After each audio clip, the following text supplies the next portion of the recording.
Do you want to do the live event? Yes, I do. Yes, I do. Yes, I do. Yes, I do.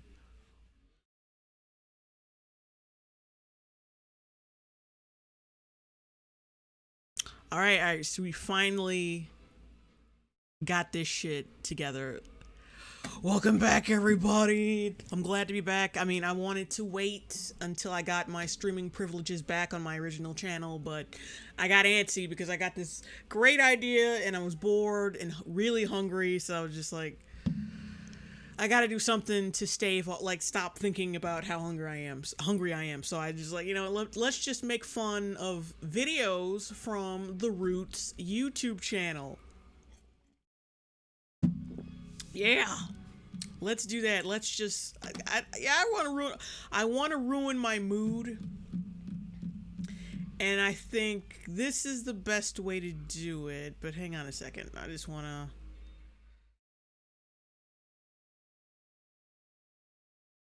to share this link with everybody, and I'm sure there's a way to do it without fucking doing this, but I have to do something right quick. Let's do that. Let's just all right.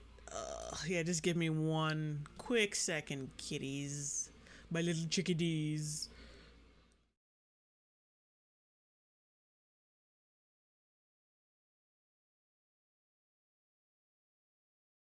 No, wait a second. No, that's right. They already sent one out. My bad.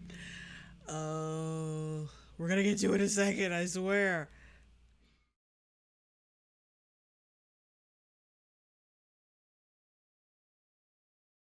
Oh. Yeah, just bear with me. Shit, I haven't streamed in a while.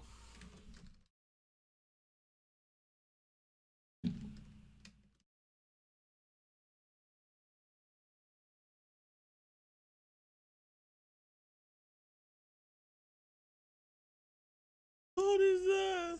My dad's watching a copy of Avengers Infinity War right now, and every once in a while there's this ad for sports betting. It's fucking hilarious because it just pops up out of nowhere and the volume difference is hilarious. So what the fuck? Damn it.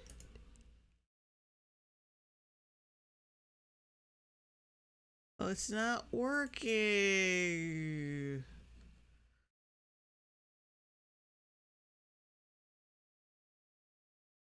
Fuck it. Oh. Shit.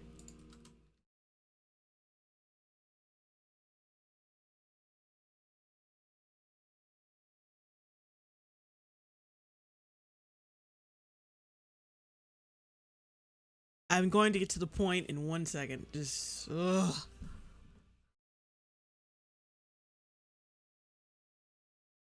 Alright. So anyway, yeah, we're basically going to be talking shit about the Root today. It's gonna be great.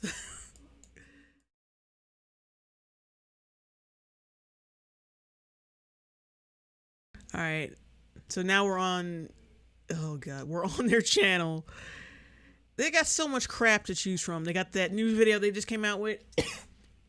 Stand Your Ground is racist.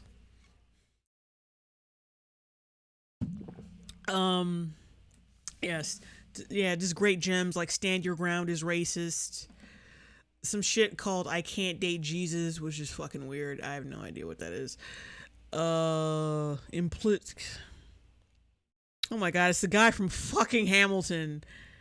You could tell by the hand on his mouth that he's getting really deep in that moment. That's right.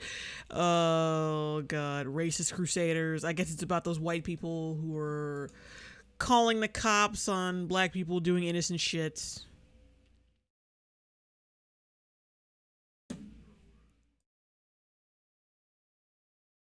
Hello to everybody coming into the chat. Welcome back. It's been a long time since I've done this, so I'm gonna be a little rusty and all over the place because I'm fucking starving and I haven't eaten. I've barely eaten in like 2 days. Okay. climbing the Statue of Liberty for immigrants. Are black women fighting other battles? Yes, so for some reason, rock climbing has something to do with racism there. Black women matter more than your love for R. Kelly. That one, the sentiment, I get that one, so we're not gonna touch that one. Yeah, so let's just start from the top and see where this goes.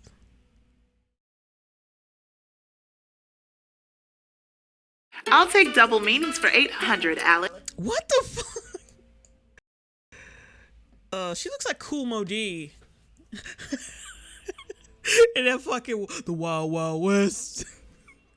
The Wild Wild West is like transgender Cool Modi. And that's how it's supposed to be really quirky and funny. But it's not. It's not. It's not. This is how she tries to make sure you differentiate between all these characters. One has a fucking cowboy hat on. Why? Doesn't make any sense. The one in the middle is just her and all her beefiness. And then the one on the end just has a piece of paper under its nose. How is that fucking funny? That's not funny. Like, that's like the opposite. It's the opposite of funny. I'll take double meanings for 800, Alex. A TV show, but also something a lot of racist white people know how to do. What is How to Get Away with Murder? Oh my god. Oh my god. Away with Murder? Look at her face. Oh god. I've never seen a human pot roast look so smug in my life. But hold on. White people know how to get away with murder, and apparently a lot of black people know how to get away with domestic abuse and fucking and fucking underage girls and having sex cults and shit. Because let's not remember those two dipshits. You'd think that considering how vile and racist America apparently is, that one of them or both of them would have been in prison by now. But I know for some bullshit, but by now at least. Welcome to Judge of Characters, where you cannot kill without consequence. Y'all, living while black is getting harder and harder. I just came up with something so late. I'm so late. Well, I said JOC, Judge of Character, actually, the JOC of Judge of Character actually stands for Jello on Coleslaw. John Lee Cowell, a white man with not 1 ounce of humanity in his body, was arrested for slitting the throat of 18-year-old Nia Wilson, killing her, and just standing there as she died. Michael Drejka, another... All right. There's a white person who killed a black person. I don't know the details of that murder.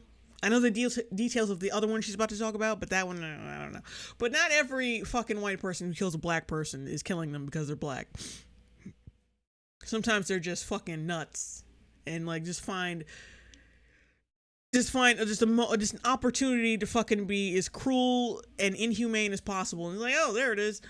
Sometimes it's like there's no racism in it. But like I said, I don't exactly know the details of that murder, but she hasn't really explained anything yet. So about the murder, so white, and I don't think she's going to, but yeah. Man lacking humanity shot Marquise McLaughlin over a handicapped parking spot scuffle. He later died in front of his 5-year-old son. But yeah, that shooting was bullshit. But like I said, do you have any proof that they are racially motivated? Probably. Knowing this channel and knowing how manipulative they are, they're not going to have any proof that either of these were racists, racially motivated, or have any, or show any. Even if there was proof, they still wouldn't show it. Both of these men stink like white supremacy. Well, that and the... Oh god, that little person that keeps popping up on her shoulder is not funny. She's so not funny. Social justice warriors are not funny. Why do they keep doing this shit to themselves? All right, I'm gonna look at the chat right quick. Just ugh. Jello on command. All right, Generation Nation came up with Jello on command. Okay.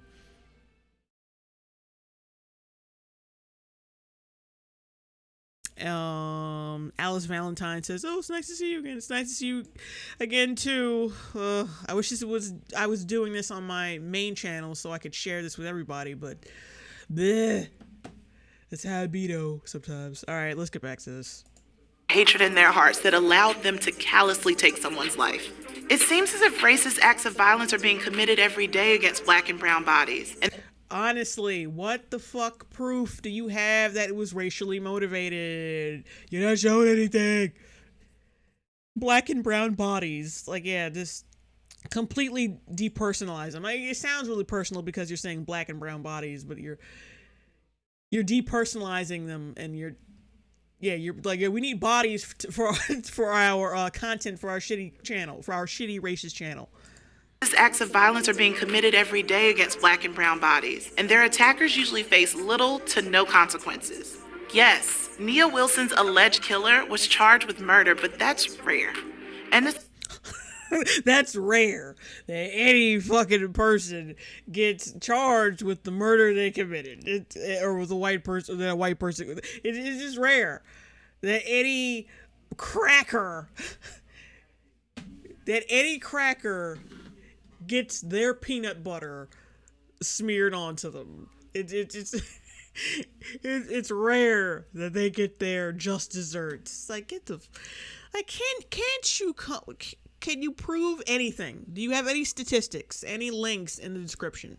Yeah, let me do it like, I'm gonna do a little Nostradamus. I'm gonna be a psychic for a minute and just predict that she has no links to any kind of information concerning any of these topics in her description.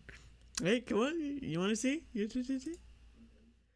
Visit us at The Roots, like us at The Root, follow us at The Root, view us at The Root, watch more from Fusion Friends, Fusion TV, Fusion... Oh, look, no fucking links concerning this fucking topic.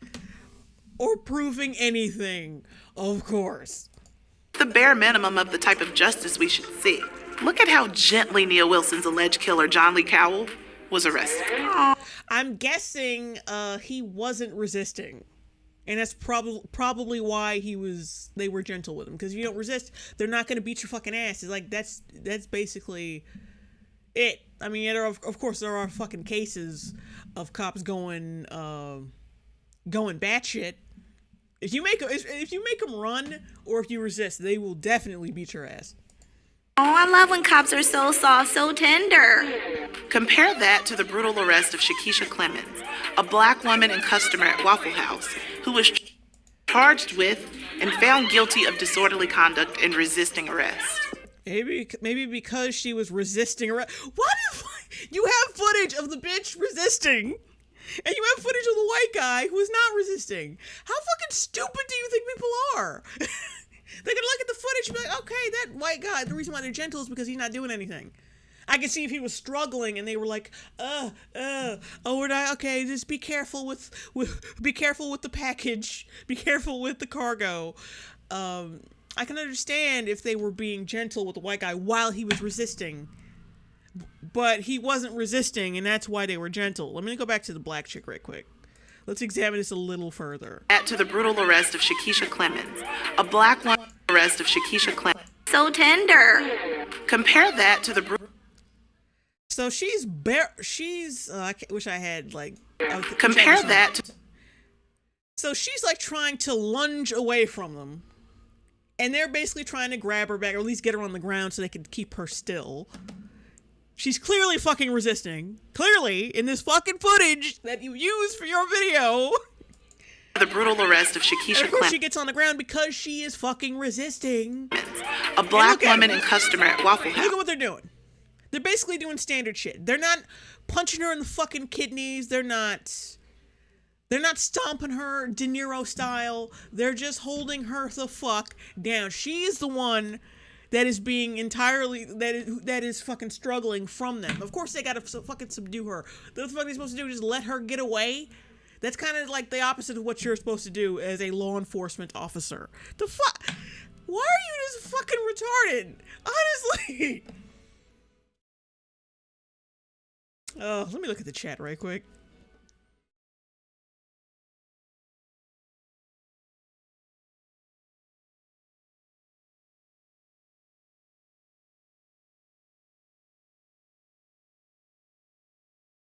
Degeneration Nation says, come on, you really expect them to, yeah, I should have. But I always like to give people the benefit of the benefit of the doubt. The benefit of a doubt. Oh my god. I always like to give the people the benefit of a doubt. And, you know, okay, maybe they will one day provide sources, or at least good sources, to their videos.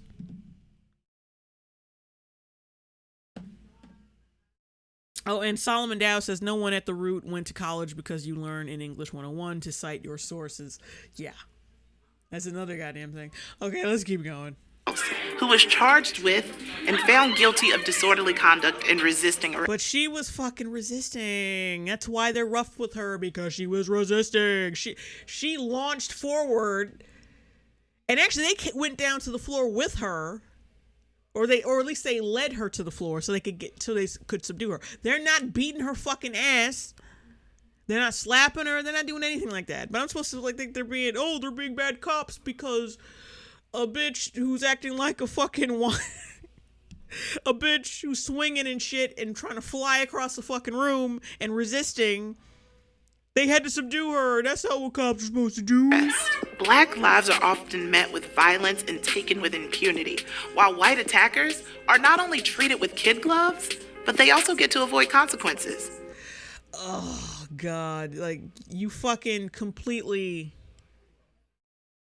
like, you're so devoid, you're so separated from reality. It's fucking hilarious. I mean, like I said, we've got examples.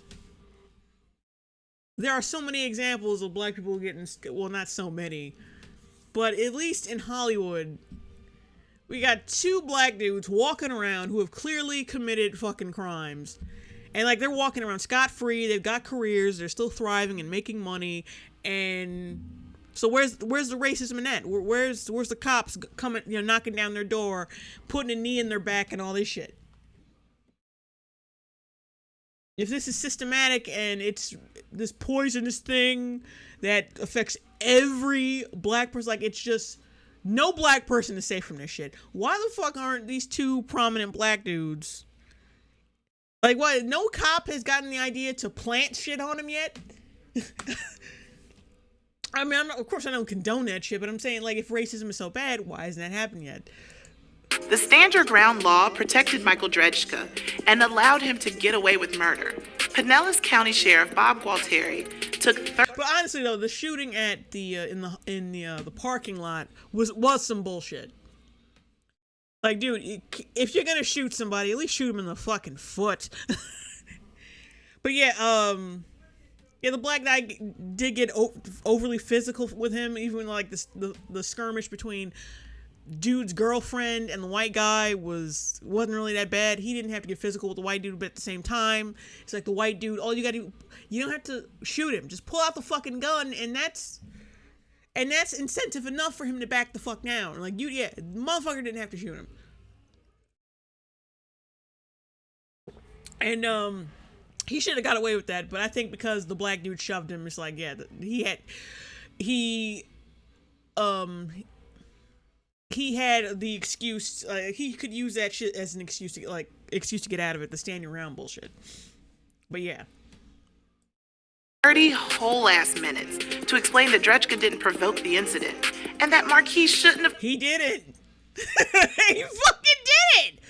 Marquise provoked the incident. You can clearly see it in the fucking video that he did. He fucking did. Now, I'm not, like I said, I'm not saying he deserved to be fucking shot, because, yeah, that was excessive. He didn't deserve to be fucking shot. That Marquise shouldn't have pushed him. Marquise shouldn't have gone up and slammed him to the ground either. Marquise. Yeah, that's true. Like I said, dude shouldn't have shot him, and he should be held accountable for that, because that was excessive. That didn't need to fucking happen. All you had to do was pull out the fucking gun and be like, hey, back up. And then he would have backed the fuck up. What idiot would go near someone with a gun? Oh, well. Well, you do have to think about people like Mike Brown. I mean, cop comes at you with a gun and you charge at him like a moron. Well, yeah, there are people that stupid, but still, the majority of people As soon as you pull out a gun, they'll be like, oh, okay. I'm leaving. Okay, I'm fucking leaving the crippled parking lot. I'm leaving it. Sorry, like I've totally learned my lesson. I'm not doing that shit again. He's engaged in unlawful conduct himself. Marquise wouldn't be dead if Marquise didn't slam this guy to the ground. Now you know black victims ain't victims.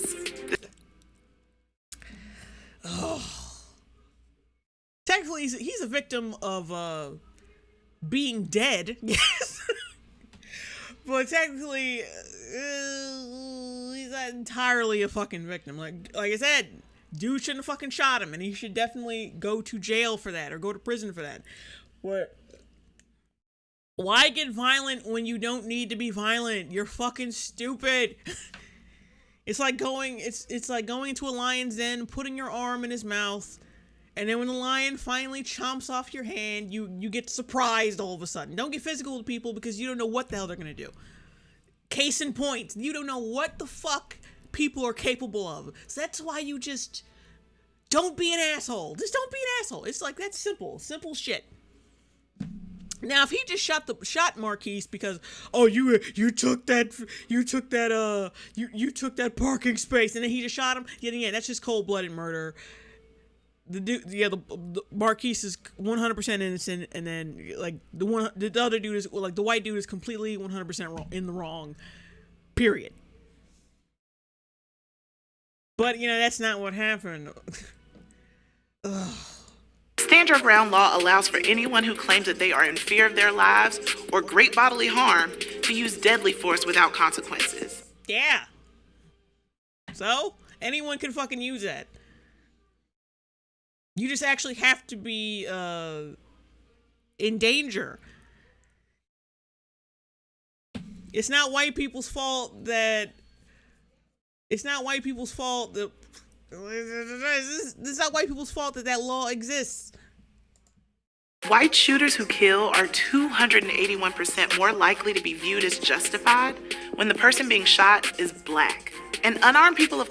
Do you have any proof of that? And plus, that's such a high fucking percentage. I can say when people throw out unrealistic fucking percent. 281%, 281,066 billion cajillion per billion percent more likely. Where's your fucking proof for this? Cite your sources, bitch. Where is it? And I don't mean cite your sources. I don't mean cite the sources of different fucking peach cobbler recipes. I mean, cite the sources of the facts you were trying to dole out to me. Color are more likely to be perceived as threatening than their white counterparts, and that's on any given day. Florida was the first state to pass the Stand Your Ground law, and the law came to prominence. God. But this is, what happened in that case again? Like, this is another case where, like, okay, dude should have stayed where he, like, should have held back a little bit or stayed where he was at, but it's the same fucking thing as the Marquise thing. See, but the difference is, like, it's the same fucking thing. Oh my god, I'm so fucking disoriented. But it's the same thing.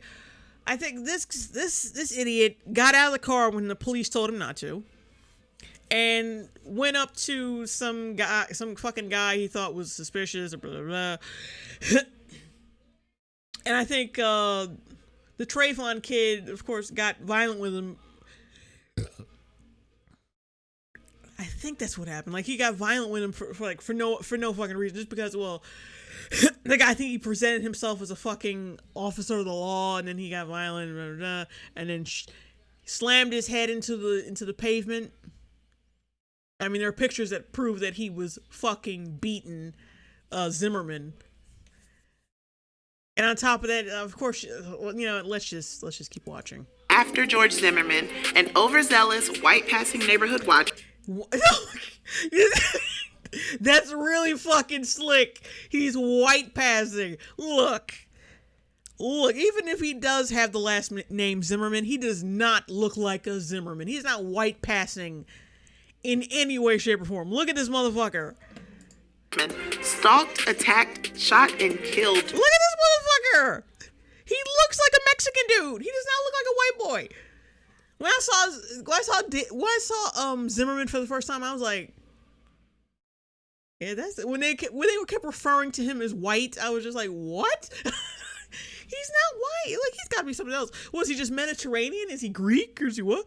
No, but it turns out he was half Mexican, which means no, he's not white. He's biracial. That's what that is. Oh God. Just Neighborhood watchman stalked, attacked. But of course, people are gonna be like, he's white passing. He's what? Which means fucking what? Well, he looks white, so people were just like, you know what? Let's give him a pass. I agree that racism is fucking dumb, but you have to look white in order for that whole. I mean, I don't believe the white privilege is a thing, but if it did, you would have to look white in order to partake in those white passing privileges. And this motherfucker doesn't look white. Shot and killed Trayvon Martin. Oh, God. You know who Stand Your Ground didn't work for? Marissa Alexander, a black mother who fired a warning shot at her estranged abusive husband, and the bullet didn't even strike him. Oh, I think there was more to that one. But hang on a second. Let me look at my chat right quick. Look at my chat. But I think I'm going to look it up. But there was more to that fucking case than that. Than her just shooting off a warning shot off to her abusive boyfriend or whatever.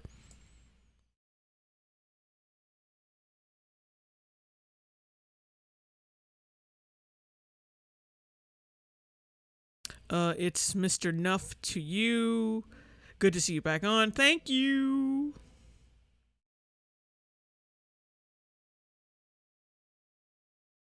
But that fucking case, there was more to it. I heard, like, I think she almost shot at the kid, or she tried to kidnap the kid. Some shit.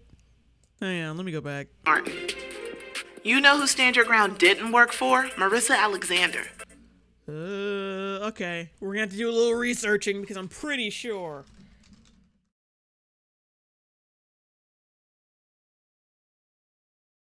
Because I'm pretty fucking sure there was more to that case than what she's saying.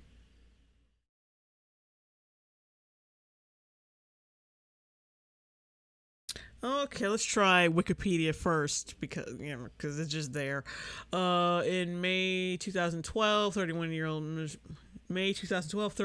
Marissa Alexander was prosecuted for aggravated assault with a lethal weapon and received a mandatory minimum sentence of 20 years in prison. Alexander said that she fired a warning shot after her husband attacked her and threatened to kill her. Wait a minute. Wait a minute. On August 1st, 2010? What? Wait a minute.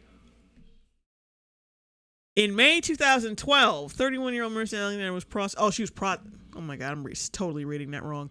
Okay, no. Alexander was released on January 27, 2015, under a plea deal that capped her sentence at 3 years already served. Incident. Okay, Alexander was in the home of her estranged husband Rico Gray, when Alexander stated that Gray threatened to kill her. Via text on Alexander's phone, Gray had previously abused Alexander, giving her reason to believe that her life was in danger. According to Alexander, she tried to escape through the garage, but the garage door would not open. This account was confirmed by Gray in a sworn deposition, although investigators found no problem with the door.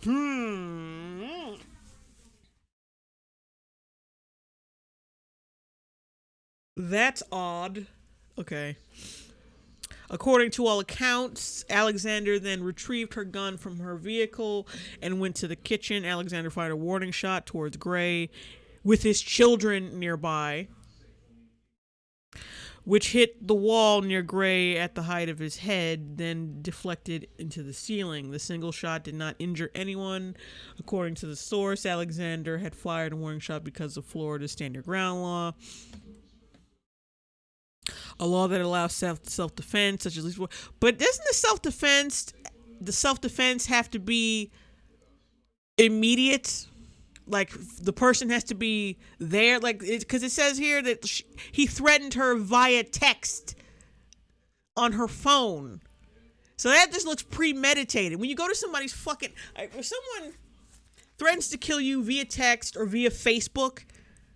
Like there was one case of this stupid bitch. Like two bitches were talking tough back and forth to each other on Facebook. And then one of them went to the other's house and beat their fucking ass. You're going to tell me shit like that is justified just because someone was talking big over the internet? No. I mean, yeah, he did abuse her before, but see, you're supposed to do that shit only counts if you're in immediate danger. So why don't we read that shit? The stand your ground law. A stand your ground law, sometimes called line in the sand or no duty to retreat, is justification in a criminal case whereby defendants can stand their ground and use force without retreating in order to protect and defend themselves or against threats or perceived threats. Oh, shit. An example is where there is no duty, no retreat from any place where they have a lawful right to be. An example is where there is no duty to retreat.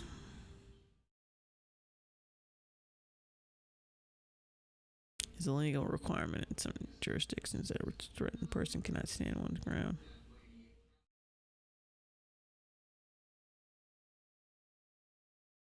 On one's ground and apply lethal force must retreat to a place. Oh, damn it. A person has the right to expect absolute safety in a place they have a right to be. Okay, so you went to, well, let me keep reading. And may use deadly force to repel an unlawful intruder. Justification using stand your ground laws may be limited when the defendant was engaged in legal activities and not entitled to benefit from provisions of the stand your ground law. This may be the case even if the illegal conduct the defendant was engaged in had nothing to do with the threat which instigated his use of deadly force. For instance, using an illegally obtained weapon in self-defense to avoid being robbed and beaten is not justified by this law. The castle doctrine is a common law doctrine stating that persons have no duty to retreat in their home or castle and may use reasonable force, including deadly force, to defend their property, person, or another outside of the abode. However, a person has a duty to retreat, if possible, before using deadly force. Castle doctrine and stand your ground laws are acceptable defenses for people who have been charged with criminal homicide. Self-defense claims are not valid if the defendant could have safely retreated from danger. Duty to retreat. The castle doctrine is an exception to this. It gives immunity from liability to individuals who acted in self-defense in the home if they could have safely retreated from the threat and failed to do so.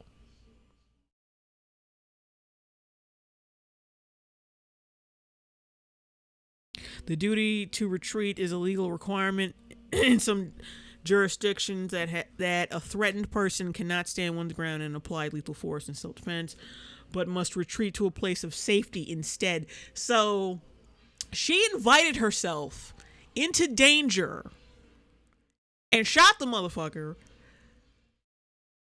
which completely nullifies it, because you can't make a self-defense claim if you have the ability to flee or get out of it safely. Because the deadly force, the threat against her life was not immediate because he had done it over text. Stand your ground laws eliminate the retreat requirement in any location the defendant has a legal right to be, though this varies from state to state. But honestly, like I said, she invited herself to his house. And she texted, like they were texting back and forth. That's where the threat arised. All right, let's get back to the Alexander thing. Alexander, who had no. Oh, wait. No. I missed something. Okay, according to Alexander, she tried to escape through the garage, but the account was confirmed by Gray in a sworn but the garage door would not open. This account was confirmed by Gray in a sworn deposition. Although investigators found no problem with the door, according to all accounts, Alexander then retrieved her gun from her vehicle and went to the kitchen. Alexander fired a warning shot towards Gray with his children nearby, which hit a wall near Gray at the height of his head and then deflected into the ceiling.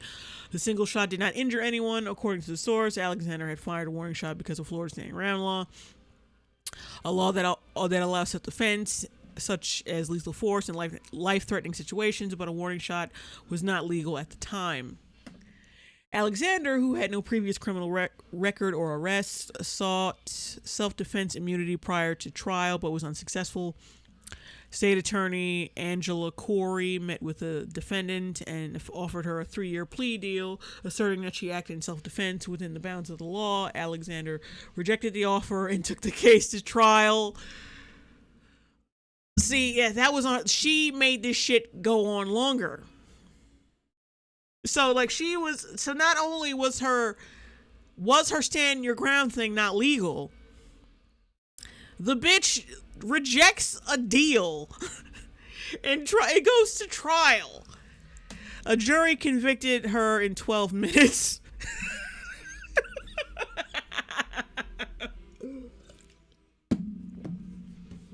And because of the Florida 1020 life mandatory minimum statute,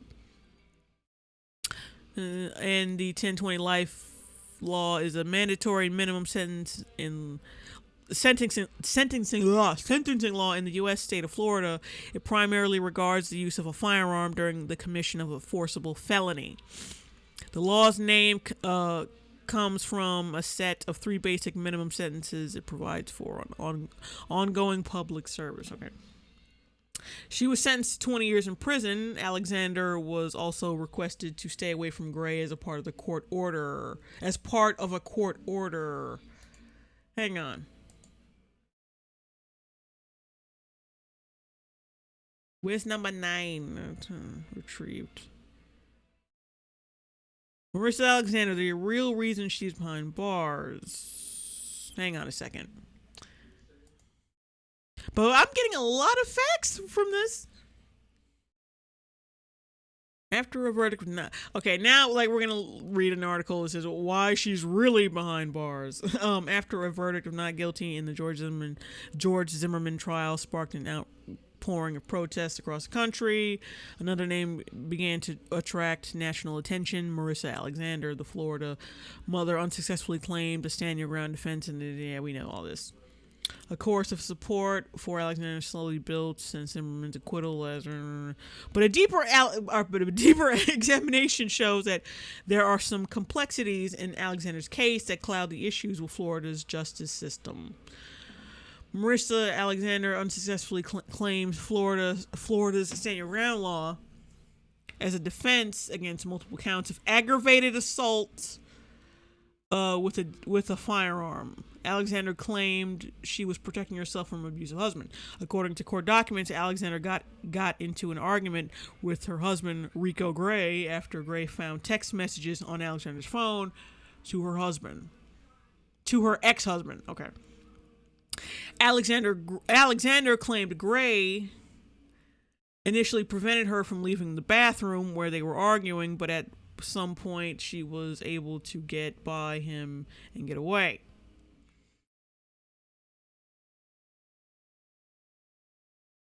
Alexander fled the house, but when she got into her car in the garage, she realized she had left her keys inside, so she got her gun from the car and re-entered the house. Alexander told police the garage door was broken, and that's why she didn't exit that way. Police found no evidence proving the garage door wasn't working properly. When Alexander went back inside, she claimed Gray continued to threaten her, so she fired a warning shot. through the house, which she fired in the direction of Gray with his children nearby. Alexander was convicted on multiple counts of aggravated assault with a deadly weapon. A jury found the Jacksonville, Florida woman guilty in just 12 minutes. Self-defense claim. Alexander's own actions were ultimately used against her in self-defense claim while she was out on bail awaiting trial. Her aggravated assault. While she was out on bail awaiting trial for aggravated assault charges, Alexander was arrested for domestic battery against Gray. Although her bail contract specifically prohibited any contact between her and Gray, Alexander went to her husband's home, where she wasn't living at the time, and after an altercation, he ultimately called the police. Okay, so basically, she was a liar. And then she fucked up her entire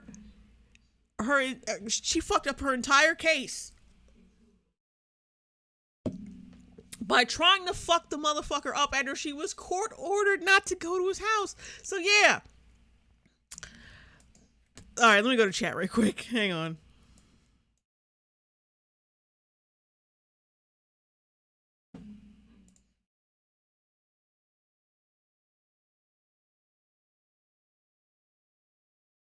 So yeah, that pretty much, she fucked herself in the ass. She started out lying, and then when she got a chance to redeem herself and to possibly get a deal, she turned it down. And then when she got on bail and got a court order, and she was court ordered to stay away from the guy who was supposedly fucking terrified of and was beating her. She went to his fucking house and tried to fuck him up, and she fucked herself in the ass, basically. So she is not fucking innocent in this shit at all. She started out lying. I'm sorry if I was boring anyone with all those fucking articles, but I like to look at the details. But yeah, she started out lying, and then she acted like a fucking idiot, and that's why this process took so fucking long. She said he threatened to kill her, but it turns out, what was it again? But it turns out, like, she was texting some dude, and they got into an argument, and then she got heated and tried to fucking kill him. Let's be honest, that's exactly what fucking happened, because no fucking mother would at least oh god, because her kids were there. At least try to take the fucking kids. If he's so abusive and he's so disgusting, take the gun, put it towards him, threaten him to get the fucking kids up so you can get them the hell out of there. But no, she just shot at him, and then that was it. She just went to the car. She was about to leave those kids with that supposedly abusive monster. Well, he could still be an abusive monster. We don't know. But still, you were going to get your car, leave the fucking kids there, but then you changed your mind and decided, I'll just shoot him. Yeah. So, yeah, I knew, because I was trying to remember the fucking details of that case, and I knew it was some old bullshit. Okay, thanks, guys, for reassuring me, because I could have swore I was boring you guys. But yeah, that case basically was bullshit. She didn't have the grounds to stand her ground, and that shit, it didn't fly, because she was fucking lying. And then she screwed it up again by trying to fuck the nigga up when she was out on bail. So yeah, fuck you. A black mother who fired a warning shot at her estranged abusive husband, and the bullet didn't even strike him. But did he die though? No, he did not. But Alexander was still sentenced to 20 years in prison. She served 5 of those years, 3 in prison and 2 under house arrest. Because she fucking broke court order. And her conviction has since been overturned, but because I think the 3, they tacked on an extra 2 because of that court order bullshit. Because she went after the dude, despite that, oh my god, in spite of that restraining order. She fucked herself in the ass. She started out lying and then she did something criminal again because she's a moron. Point still stands. This law failed her. Stand your ground. It's failed her because it didn't apply to her, you bitch. You Curly Sue looking you chocolate Easter bunny Curly Sue hybrid. Fuck you. Is taking America by storm. At this point, killers could use this excuse in 27 states. Oh, God, it's not just Florida? It's not easy being black in America. Yeah, you know, you can't just go around breaking court order or like doing violent shit without a reason and be held. You can't do that shit. You're gonna be held accountable. It really sucks being black, being held accountable for your shitty actions. Like I said, the shit that happened with the Marquise guy, yeah, that was overkill. But Tish. That's so bad. It was overkill, but still he did get violent. It's unfortunate that somebody took it there to the point where he got murdered. But at the same time, why the fuck would you get violent? Don't get violent with strangers unless you absolutely fucking have to. They get violent with you, you get violent with them. Fine. But if they're just arguing and you take it upon yourself to be Billy Badass and try to knock him to the ground, don't fucking do that. Because you don't know how people are going to react. You don't know how people are. You don't know what kind of weapons they got on them. Like, you see him trying to steal some of your shit, break into your house, get violent with you, then yeah, you get violent with them. Fine. But if they're just arguing and nothing's being escalated yet, don't fucking escalate it and then wonder why it got escalated even further. Watching our lives and bodies be met with aggressively violent force and seeing you need to be met with some violent cardio. that savage killers and attackers are handled with care hurts. And it gives us more evidence that our lives don't matter. And for many races, the stand your ground law means that you can provoke a situation with a person of color, kill. Which that white guy did not. The black dude did. With the Marquise thing. Sorry, but that's... Duh. You don't know how people are going to react. Don't get violent with people when they're not violent with you yet. Shit. It's not fucking hard. It's not. And claim that you feared for your life. Race is gonna get smart and use that to kill us all. Yes, listen to the back fat midget. She knows exactly what she's talking about. You look like looking like the fucking Kool-Aid Man side chick. Ugh. We'll see. Let's look at the tweets. This guy just slashed the throats of 2 black teenage girls, leaving one dead and another in critical condition. Yet, it is unarmed, innocent black men who get shot by cops. Hold on, let me look up that. Since we've done the Marissa thing, let's just what's her name again? Nia Wilson shit? Yeah. But I'm pretty sure it wasn't racially motivated because that motherfucker looked disheveled and crazy. Officials still don't know why a white man allegedly stabbed a black one. Probably because he was just in the area at the time and he happened to be crazy at the same time. I'm willing to bet. He's got no motivation and he's white. It couldn't possibly be anything but racial, but we can't find the racial motivation either. Maybe because he's just fucking nuts. Have you ever heard of serial killers or spree killers? Sometimes they just do the shit because they are crazy. Or he probably thought she was a hooker or some shit. Some stupid shit. Apparently unprovoked attack. By Monday night, okay. Nia Wilson was standing on a Bay Area rapid transit station platform in Oakland, California. Sunday night when she was stabbed to death in an apparently unprovoked attack. By Monday night, John Cowell, 27, had been arrested in connection to the stabbing, but God damn it. Oh. No justice, no peace. Say her name, Nia Wilson. Say her. Shut up.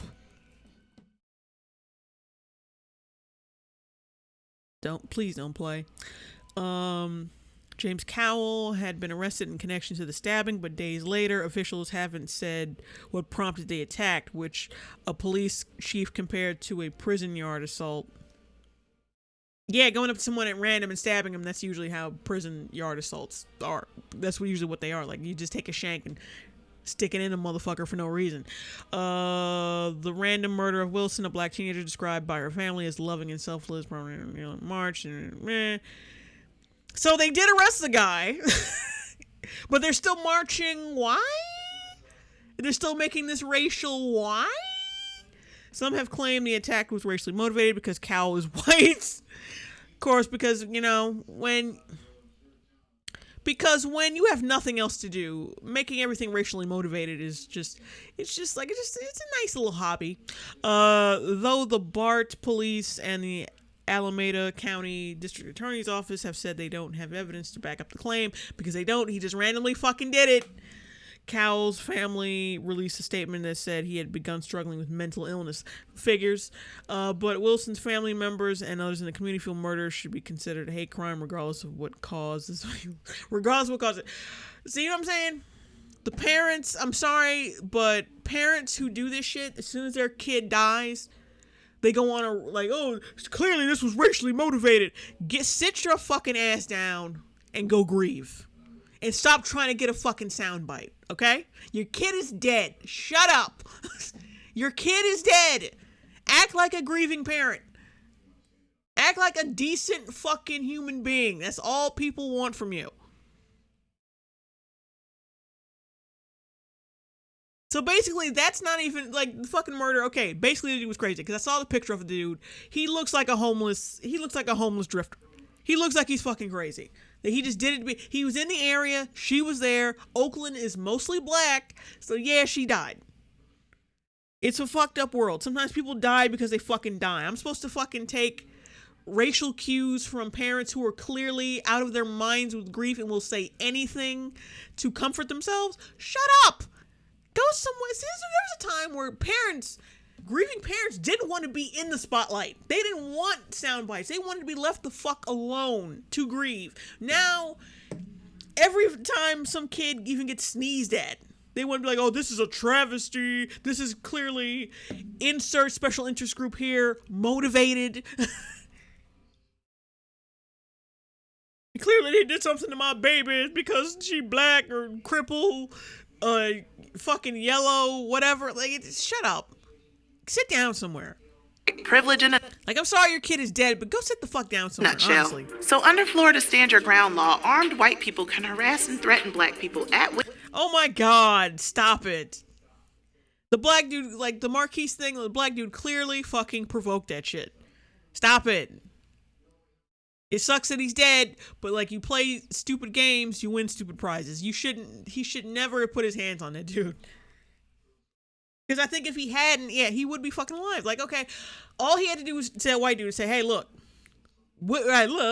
he should have pushed his wife back for a minute. Look, I'll handle this motherfucker. Look, we parked in the handicap zone because we just need to hurry up and hop in there. We just needed to do a quick hop into the store, pick some shit up, and go. There's probably some other spaces. Some people who park in handicap spaces are just idiots and assholes. But you could have used that excuse to get out of that shit. But like I say, you don't know how people are up in the head or if they're armed or whatever. But he went, as soon as he saw this dude even near his girlfriend, he immediately got violent because he's a fucking idiot. It sucks that he's dead, but he is an idiot nonetheless. Idiots, we can feel sorry for morons too. And put their lives in danger. But if an unarmed black person dares to respond to the threat, then the armed white person is allowed to shoot and kill them? Let's judge these characters. Oh, God. Oh. Florida is guilty of... And if you have a gavel, you shouldn't have a gavel if you don't have something to hit it against. So that's just pointless. Why do you have that? Being a petri dish for America's racism. The Stand Your Ground law is giving gun-toting racists the ability to kill without consequences. And that's not acceptable. Not on my watch. Not on my back, fat. Unarmed black people continue to be brutalized and or killed by the cops or white people who think their privilege allows... I'm sorry, that woman who was tackled to the ground, humanely, I might add, who was resisting arrest, was she killed? No. She's not fucking dead. Them to determine who lives or dies. I, Judge Danielle, sentence Florida to finally breaking off of the United States once and for all. Y'all can stand your ground over there somewhere. And What? allows them to determine who lives or dies. I, Judge Danielle, sentence Florida to finally breaking off of the United States once and for all. Well, thank God, because when I fucking move there, it would be nice to be separated from the rest of this fucking country. Y'all can stand your ground over there somewhere. And to the other states following in Florida's lead. Guys, could you not? Can we... Yeah, that's really insightful. Could you not? Yeah, for someone who is black, you sound so white. Could you not? Could you not? Could you not? Like, no, I can and I will. We just want to go to Waffle House, take the train, live our lives without you provoking and killing. Oh, and if you do... That is not... I'm sorry, but responding to a call because you're a belligerent asshole, and then you resisting and me tackling you to the ground because I'm trying to fucking arrest you because you're resisting is not provoking anything. Sorry, but it's not. And the white guy didn't provoke shit because he's not the one who got violent. Like, the black dude got violent with him first. He provoked that shit, unfortunately. Like I said, the white dude was fucked up because he shouldn't have never shot his ass. He should have just pointed the gun at him and that would have been it. That would have been done. That would have been a wrap. Black dude would have been like, you know what? Ooh. And the black dude did. He was walking the fuck away from him, and he shot him anyway. Okay, he was in the process of walking away from him, and he shot him anyway. So yeah, they're both fucking culpable. The white guy slightly more. But yeah, like, you shouldn't escalate the fucking situation because you don't know how people are. White or black. You do not know how people fucking work inside their head. So that's why you cannot escalate shit past what is acceptable. Like, don't escalate people past what the situation is. Like, stop. You're going to prison with no chance of parole, happiness, or anything resembling privilege. Get your plates out, kids. Just... She said, get your plates out, kids. We're having ribs. This has been served. What's up? I'm PJ with the Root. I don't like this guy either. The guy on their end title. He mumbles like I'm DJ with the Woo. He can't talk for shit. But anyway, let's try another video. That was something, but yeah, that's some bullshit. Of course. Total fucking bullshit.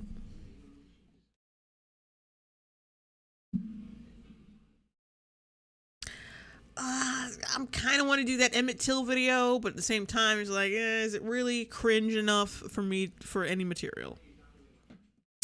I'm gonna go to the racist Caucasian Crusaders, like the one with the white people calling the cops on black kids, because I'm sure that'll be ripe. And I think all their fucking videos. It's official.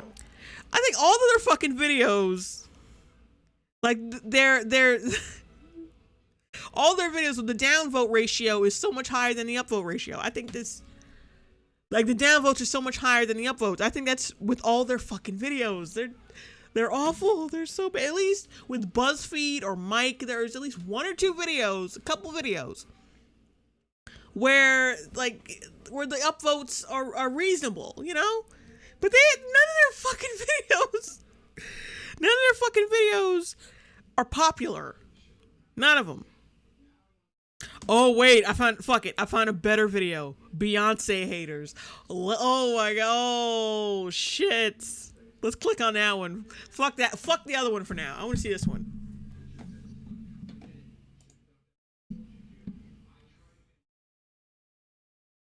It's official. White people have found a whole new way to white. It's White. like they're trying to collect all the racist Infinity Oh wait, Stones. this ain't fucking it. The fuck? Where's it at? I just clicked on it. It's official. White people have found a whole new way to white. Alright, let's try this again. Hang on. I don't know why this is so fucking glitchy. I don't know what the hell happened there. Come on!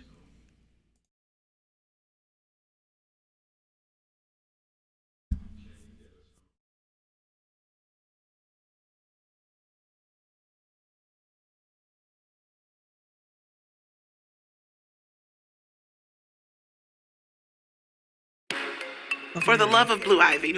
In fact, I hate Beyonce. Music is absolute shite. Proud Welshman. Clearly this guy is not from America, but I'm sure she'll make this an American white people centric thing. No. First of all, how dare you? Oh yeah, you found one that says, oh, I hate Beyonce and black people. You better say, I don't give a fuck who this tweet offends. Oh, how dare you? That chick's last name is Hernandez, so... Because you know she's going to make it about white people, so... Take the tweets away. How to hate on Beyonce. Step Very easily. 1, don't. Welcome to Judge of Character. Like, are you so up Beyonce? I have to assume that anyone who's that's that far up Beyonce's ass wants to fuck her, and that's it. Any chick who is out of Beyonce's ass wants to go down on Beyonce. They want her sweet Beyonce honey. They want it. They want to finger her. They want Beyonce to finger them. Because you cannot, like, how the fuck can you like a person this much and have no reciprocation whatsoever? Or as I like to call it, the Beehive Headquarters East Coast Chapter. Before you even ask, no. Oh, I was wrong. This one video has slightly more upvotes than downvotes. I'm not over Beyonce's Coachella performance, and neither are you. Ugh. Man, what the fuck? Why is it so pixelated? Is that their shit? Or is that my shit? And neither are the haters, apparently. Today... Hang on a second. What the fuck is she even wearing? Okay, she's wearing a purple sweater with a button up under it that doesn't even match anything, with a fucking diamond like necklace thingy over. What the fuck are you wearing? Oh boy. I'm not over Beyonce's Coachella performance, and neither are you. And neither are the haters, apparently. Today, I'm twirling on them haters. You need to twirl some curly fries. Oh wait, no, actually, no. Don't twirl curly fries because you're one curly fry away from death. Like Beyonce taught me. At Coachella, B gave us a taste of unapologetically black Nina Simone's Lilac. Stop saying unapologetically black. No one's fucking telling you to apologize for anything. That's number one. Number two, Beyonce is the blackest person in Hollywood. No. Or in music. No. In fact, she actually looks 2 shades lighter than she used to look. There's a time where she I wouldn't say she looked dark, because that's not true. But she was like, yeah, she was 2 shades darker when she was in Destiny's Child. She looks noticeably lighter. She's always got blonde hair. How could this?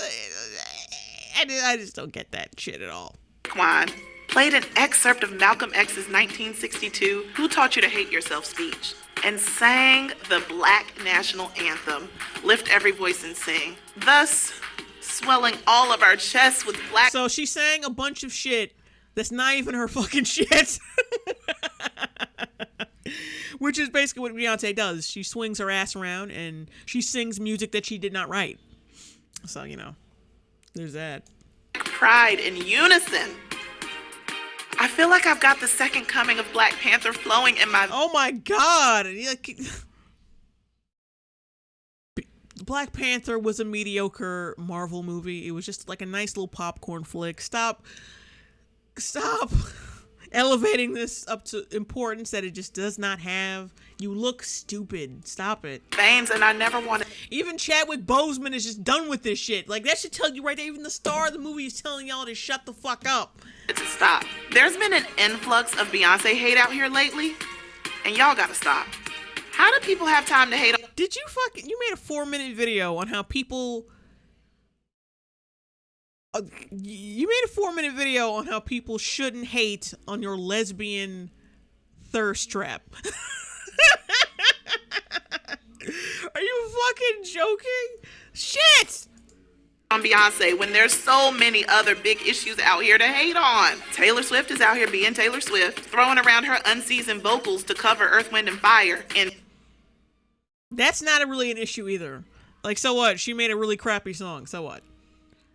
But it's the same thing. It's the same thing with Beyonce. Like, people hate her. So what? Get over it. You still like her. You still buy her fucking albums. How is their hate stopping you from anything? You're such an emotional fucking midget. You can't take people's fucking criticism of someone who doesn't give a shit about you. Mayonnaise. Your president. And wait, that's mayonnaise? I'm pretty sure mayonnaise doesn't pour. I've never seen mayonnaise pour before. Like, what the fuck is that? That's gravy, bitch. That is not mayonnaise. It's in a gravy boat, for Christ's sake. Oh my god. Like, I'm not saying I'm the greatest editor ever, because I'm not. But even I can differentiate between a gravy boat and mayonnaise, an actual fucking mayonnaise. When I go to Google Images, I make sure I search for the right shit. Whoever the fuck edits your shit, like, that's gravy. That is not mayonnaise. Your president is a literal. An extremely credible source has called my office and told me that Barack Obama's birth certificate is a fraud. That was back in 2012. Twitter troll. Black people can't go to Starbucks, our grandma's house. Okay, so you fucking admitted that the president is a troll, which is not a fucking offense, and who cares? Like, he's pure gold. Everything that, like, oh, he's a troll, he's gonna send us to hell and we're all gonna die, his trolling is gonna be the end of us all. Like, y'all said that twice before and nothing's fucking happened yet. So clearly he's just a harmless troll. I love the fact that, like, yeah, let me stop ranting about the president and let's keep going. Church or anywhere, but I digress. It's 2018. Our grandma's house, church, Twitter troll. Black people can't go to Starbucks, our grandma's house, church. Oh yeah, the Starbucks, the stupid Starbucks,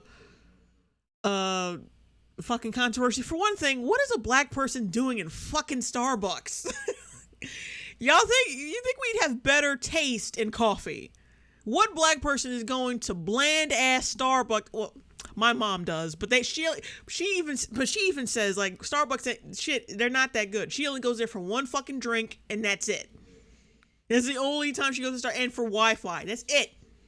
Other than that, what the fuck is any black person doing at Starbucks? Church or anywhere, but I digress. It's 2018. Beyonce has solidified herself as the greatest performer of our time. And Whitney Houston did, and she's still a crackhead. With her iconic Coachella performance, she showed the world the beauty of blackness. No, she didn't. She fucking didn't. Like, look at the girls next to her. They're blacker than her. They're darker than her. And when you peddle, like, Caucasian level nauseating feminism, you can no longer call yourself like you can no longer perpetrate yourself. You can no longer sell yourself as the blackest person in the music industry, because you're not. In a time when society seems hell-bent on rejecting and destroying us through violent outbursts of authority and privilege. Oh, so I guess Beyonce's just healing all this shit. Like, Beyonce, she's gonna plug up every hole in the ozone layer with her weave. Like, that's how powerful Beyonce is. Her shaking her ass in short shorts. That's going to heal racism. That's going to fix everything. That's going to get Trump impeached. It's going to, yeah, she's Superwoman, basically. She's Jesus because she can shake her ass and sing music that she doesn't write. Can you imagine if people said this shit about what? I don't know. Adele? You'd be seen as a fucking zealot. You'd be seen as a fucking moron. But and Adele is 10 times Adele is 10 times more fucking talented than Beyonce. She even writes her own goddamn music. But still, worshiping Adele like this would still be seen as pathetic, and rightfully so. Because worshiping celebrities is fucking pathetic. Because they could give a rat's ass about you. And you're all up their ass, chewing away at their ass crumbs like Pac-Man. Like some ass-eating Pac-Man. And she'd enjoy it because she'd think the ass crumbs were chocolate. Fuck this bitch. I can't stand. She's so sad. Like, I'm saying fuck, like, she's hilarious, but, like, I'm laughing, but at the same time, it's just like, fuck you. Lift every voice and sing. And I don't know. And on top of her Coachella performance shifting the entire world, Beyonce is using... It did not shift the entire world. I didn't know about this shit until I saw this video. It did not shift anything. It couldn't even shift... And it especially couldn't shift your big ass. Her powers for good. She just granted 4 HBCUs $25,000 each in scholarship money. A true queen. And yet Beyonce, $25,000 each in scholarship money. A true queen. Yeah. She's giving people money to go to college. Yeah. You can count a couple of good things she's done. But she's still not Jesus. She might be Jesus to those people, but like, it doesn't college cost way more than that? That's not gonna cover shit. It might cover half of it. Okay, let me go to the chat right quick. She's gonna plug up everything with her big ass, not her wings.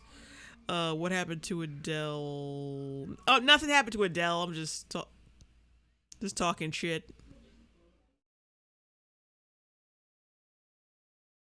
And Solomon Dow says Beyonce will send 5 magic rings to 5 special environmentalists to unleash Captain Planet and save the world.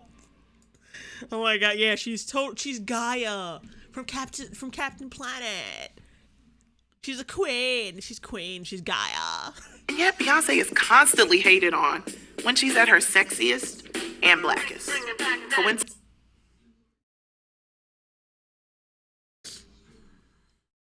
She's at her sexiest and black. People don't dislike her because she's black. People dislike her because her fan base is trash. That's number 1. Number 2, she's vapid. You can't really name anything that Beyonce has said that's relevant or like that anyone else hasn't. You can't really say she's brave because she says everything else any other celebrity says.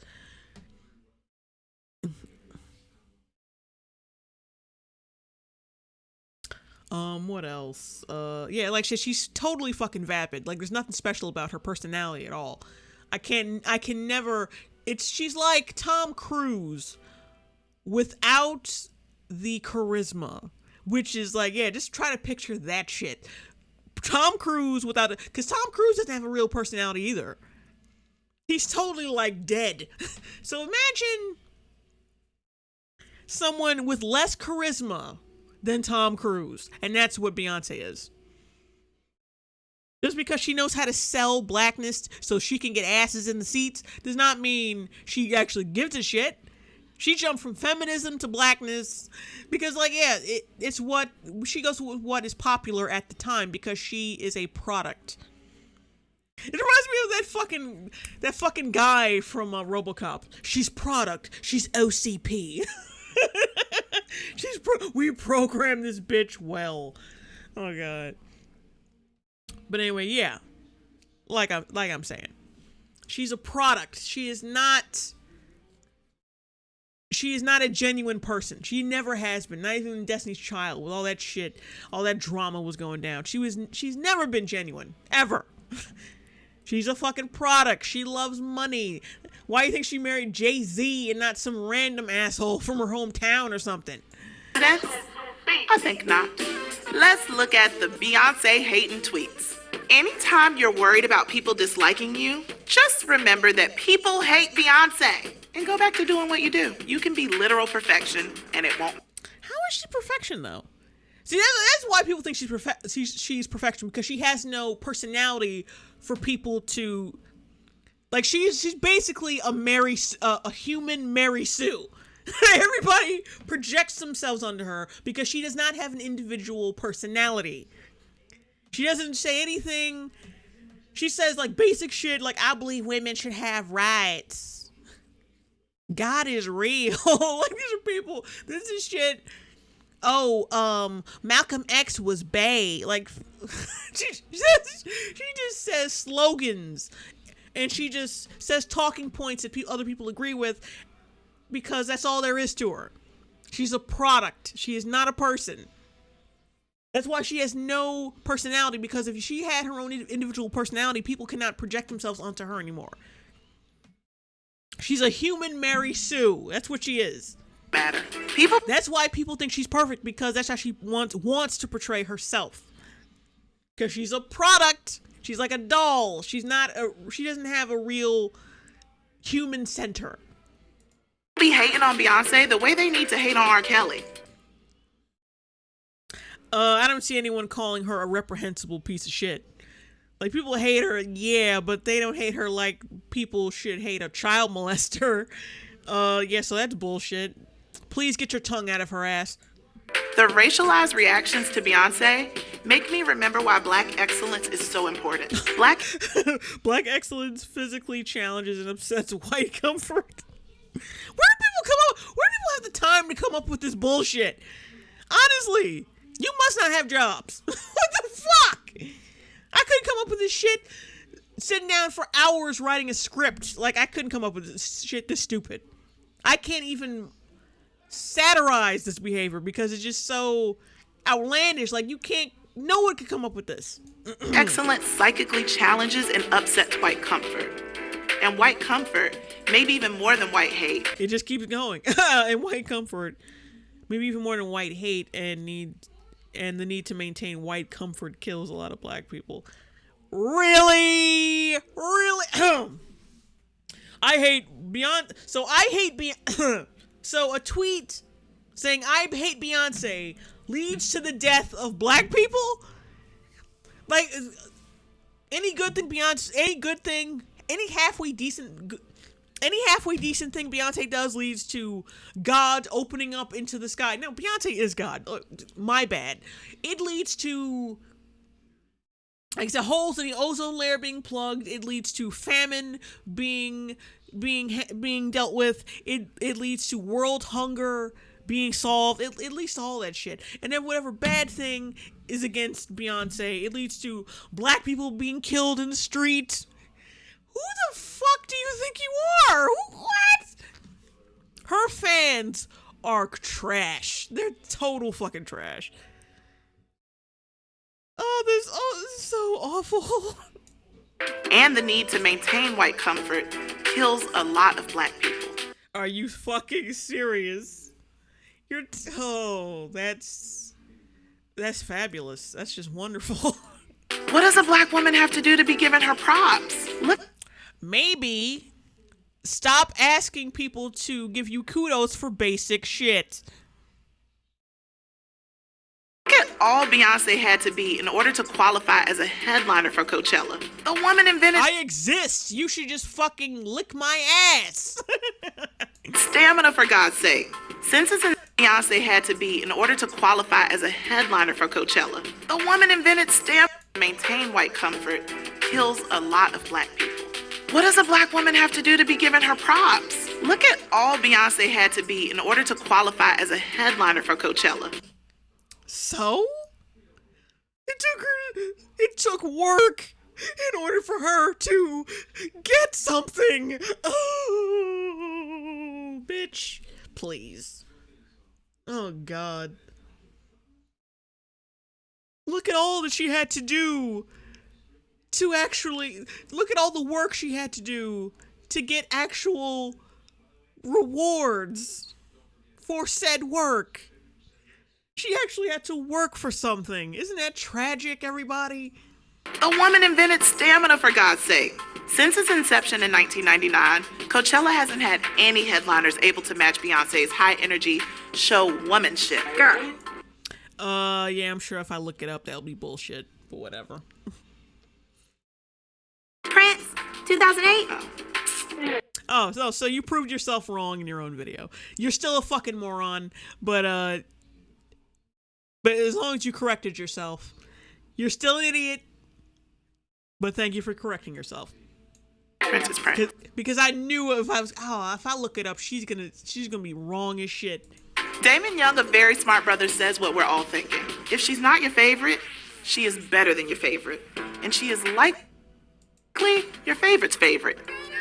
Isn't the guy, the Damon Young guy, he works for The Root too, of course, because they don't have any opinions outside of their own shitty YouTube channel. And this guy has the same last name as Danielle. This chick, the big burly bitch. Are they married? Are they brother and sister? Or is it just a coincidence? It'd be fucking hilarious if they were married. Because he's probably got some kind of fetish where she sits on his head every fucking night. He doesn't go down on her. She just sits on his head. Because he likes feeling the pressure of a bloated pile of luggage on his fucking head. Favorite's favorite. Let's judge these characters. For the first time during my tenure as judging these internet streets, I'm dealing with the clinically insane. I cannot reason with Beyonce haters. There's something void in their lives, and they need to examine why they're hating such an undeniable performer. It's called hating for hating's sake. No, she's completely fucking devoid she's completely fucking devoid of a personality. She's a product, and her music isn't that great. It's just that fucking simple. Single Ladies is so fucking annoying. I don't understand how anyone could listen to that fucking song. It's just all the single ladies, all the single ladies, all the single ladies, all the single ladies, all the single ladies, all the single ladies, all the single. That's basically the whole fucking song. That's it. That's the song. And she doesn't even write this shit, everybody. She doesn't write it. You're propping up this artist to be better than all the other artists that she's exactly like. She's basically the same as any tired ass fucking performer in this generation. And you're propping her up to be better than that, and she's not. That's why no one likes her. Like, most of her fan base is responsible for all the hate she gets. Because they're awful. They're trash. Especially you. I should know. Beyonce is good at what she does, and she uses her platform to... She's good at manipulating people into worshiping her like a god by doing basically low expectation shit. Uplift others and influence positive change. She also... Positive change in what? You have proven nothing. She influences positive change. She oh God. She influenced me to drink 10 gallons of gravy yesterday. She influenced that, people, and I've never felt better in my life. When I feel the veins in my legs collapse, when I exert myself for more than 2 seconds, it's because of Beyonce's greatness, all that chocolatey melanin. Also makes black folks feel beautiful, vibrant, and special in our skin. I want to know, why are you... If you can't feel beautiful without some vapid pop star, then you are a sad human being. Holy shit, you are a sad, huge little bitch. Hating that Beyonce makes me... Oh, you mean us? And us feel good. Any slander towards... So? It makes you feel good, like, okay, but people are still gonna have their opinion on her. You gotta get over that. You gotta get over it. I know it's hard to get over things. Most things, in your case, most real, solid, opaque things. But you gotta get over this. You really do. You don't like my fave? Well, you're racist.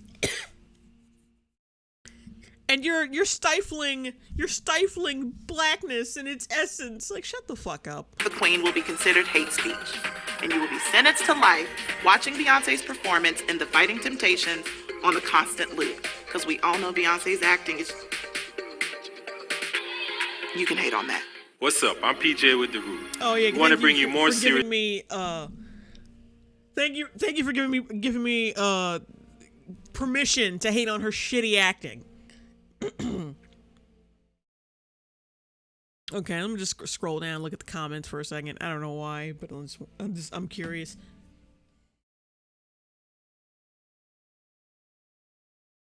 Oh, this person says nobody's hating on Beyonce. They just want to see different singers. They've been seeing Beyonce all the time for 4 years.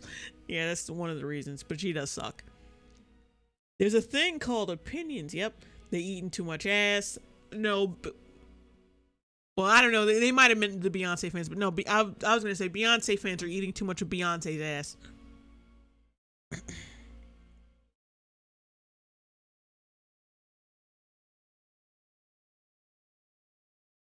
Oh, this motherfucker says she's a Satan worshiper. Yeah, I hate those people who say every fucking celebrity is involved with the Illuminati. Ugh, shut up. Anyone hate on her is salty. Her fave can't do it. Like, what? You got grown ass motherfuckers who worship Beyonce just acting like kids for this bitch.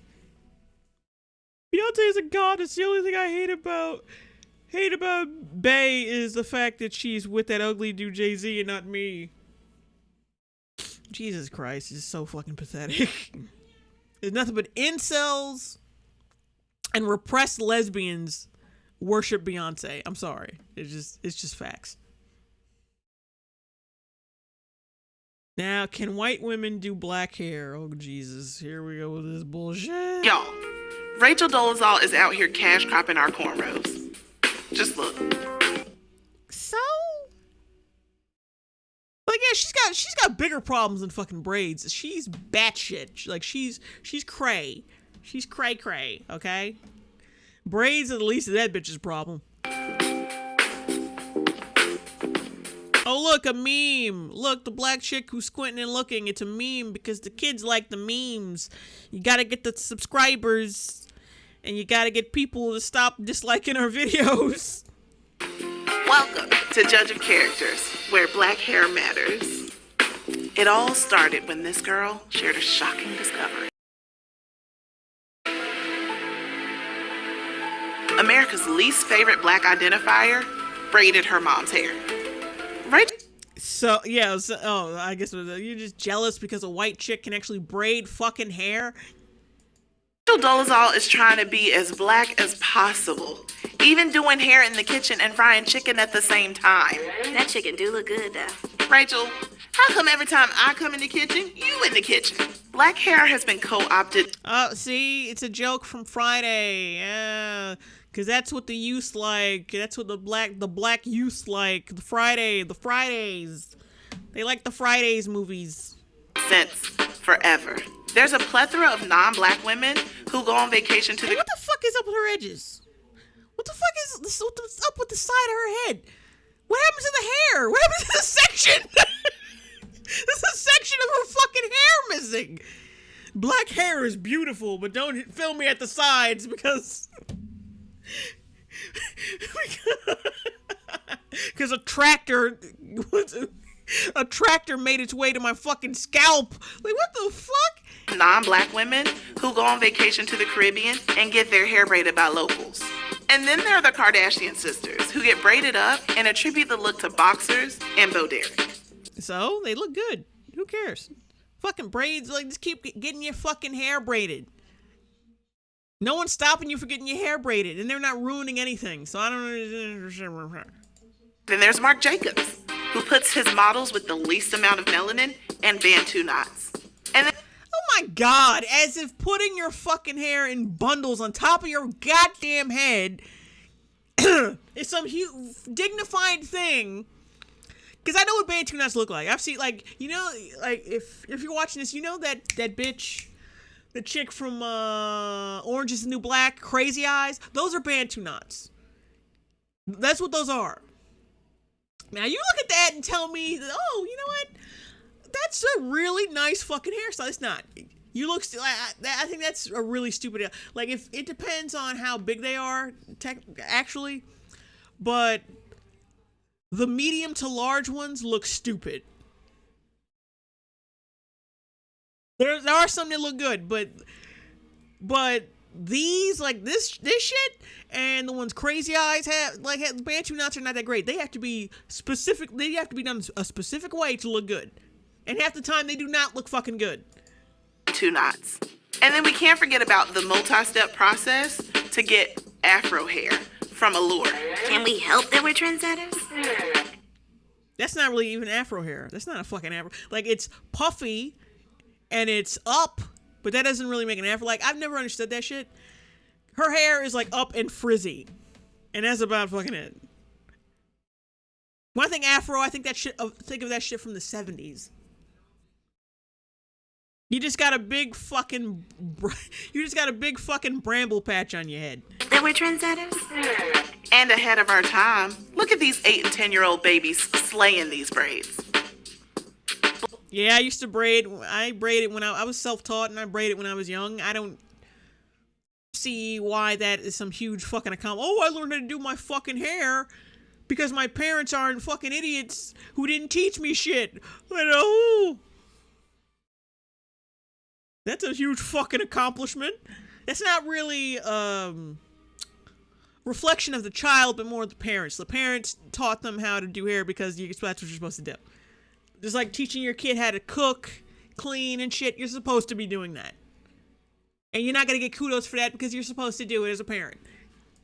Black hair is more than just hair or a look. It's a huge part of our culture. There's history wrapped into each one of our kinky, coily, curly tresses. Oh, shut the... How low expectation and how insecure do you have to be? Like, hey, look, my hair, the hair I just woke up with this looking like this is a part of my culture, god damn it. I'm fucking... Shut up and calm down. Calm down.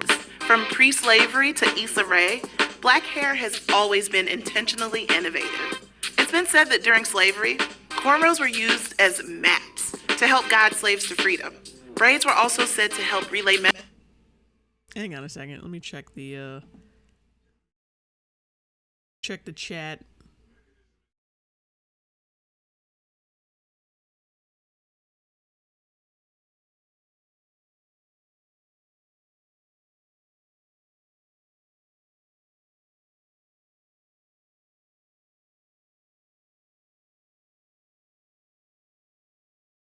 Oh, loyal TF fan says, oh, they got Ray's hair in The Last Jedi from Mark Jacobs.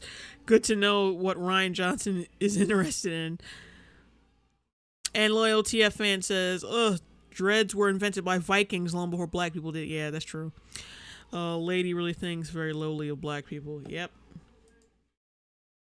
Messages between slaves. And they also stored gold and seeds for them to use for survival. Okay, yeah, we'll see. The next time I see a 18th century slave hiding fucking sunflower seeds in their hair and creating fucking maps to Pinkberry or some shit, I'll think about that. Then I'll worship fucking cornrows as this huge technological fucking achievement, okay? While they were on the run. So forgive us if we're a little sensitive or selfish around non-black people rocking these historical hairstyles. And it's not really we or they, it's just you and other sensitive ass fucking twats who cannot take the fact that someone might have your hairstyle. Ooh. Culture writer Zeba Blay once said it so perfectly. When white women wear black hairstyles, it's a slap in the face to black women. You and Zebra, wherever the fuck that bitch is, both of y'all need to sit the fuck down somewhere. Honestly, it's a slap in the face to black women. No, it's not.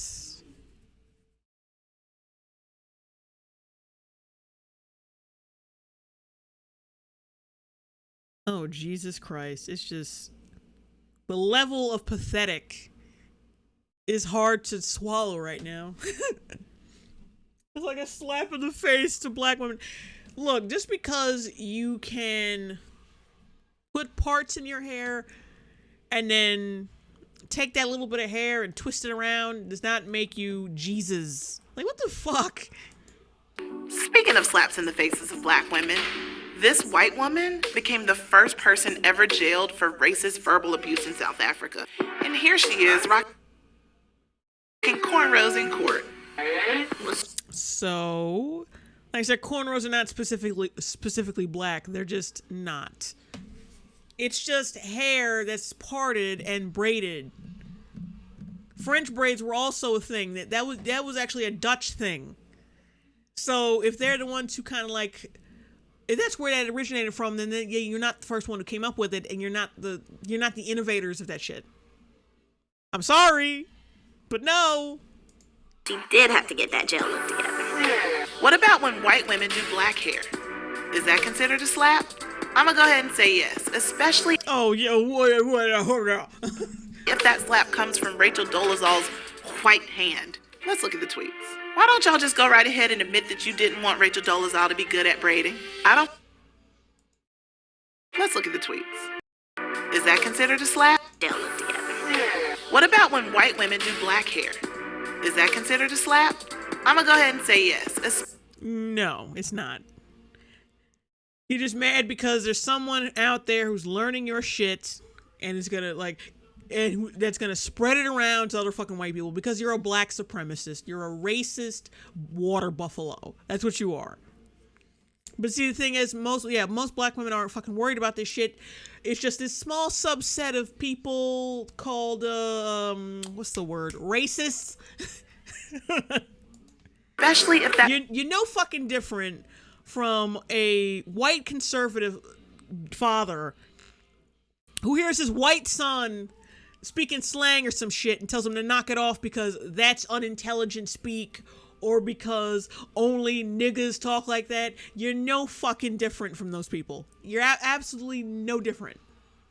And you think that you are, oh, there's history in it, that means I'm not racist. Like, no. slap comes from Rachel Dolezal's white hand. Let's look at the tweets. Why don't y'all just go right ahead and admit that you didn't want Rachel Dolezal to be good at braiding?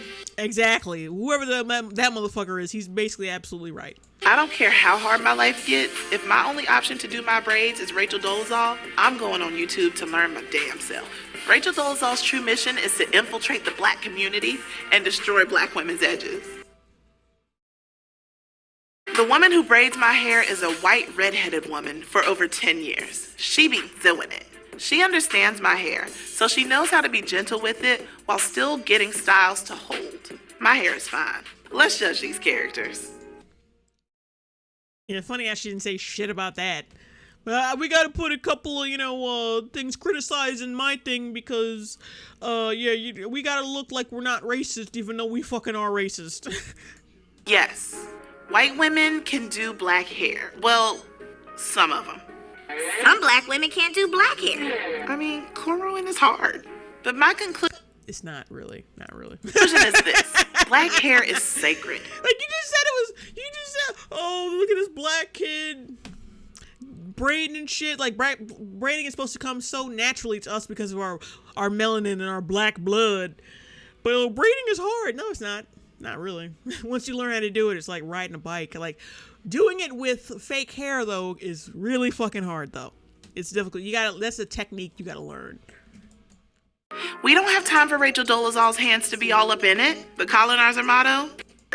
But my conclusion is this. Black hair is sacred. Shut the fuck up. If it's so sacred, then why is it always falling out every time you put a fucking perm in it? If it's so sacred, it should be fucking immune to that shit. Oh, God. It's so sacred, but it's always fucking falling out. We don't have time for Rachel Dolezal's hands to... Like, it's so sacred, but you're fucking... The side of your head is gone. Like, what the... Black hair is sacred. That's why I'm missing the sides of my fucking head. Be all up in it, the colonizer motto. They make it, we take it. And what's worse... Stop it. Just stop it. You cannot like I've said before in another video, that you cannot take culture. It can only be spread around. People already know where it came from. People know, she doesn't know that actually dreadlocks originated Vikings, and it was a Nordic thing before it was an African thing. But whatever, yeah, whatever. But people know where this shit originates from. The culture's being spread around because people accept your culture and accept you. But you don't want to, you rather just push back and make people more racist than they apparently already are, and segregate them. Because you want to be a little special little fucking snowflake. Braiding is special. No, it fucking isn't. Black women have historically been made to feel like our hair is unkempt or nappy. And it isn't. And what does that have to do with the white women braiding of today? The white women of today braiding, and it means absolutely fucking nothing. That only the existence of white women co-opting, or not co-opting, but like adapting this shit and looking at our hair and thinking, oh shit, I want to do it with my hair. That actually looks fucking great. That actually shows that we have evolved from that way of thinking, but you're so fucking stupid. You're so dumb that you don't get it, and you're just so up your own rusty ass. And you want to be, like, you're so desperate to be special that you just can't fucking compute. It doesn't compute. Why do white women want to have waves like us and want to have hair like us? Is it because they're racist? No. It's because they've accepted you. They look at you. They look at black people like, you know what? They're pretty cool, and their style is pretty cool, and this is pretty cool. That's proof. This so-called cultural appropriation is proof that we have been accepted into society, that racism is no longer institutional, that we have finally, like I said, we have finally been accepted in America's eyes, okay?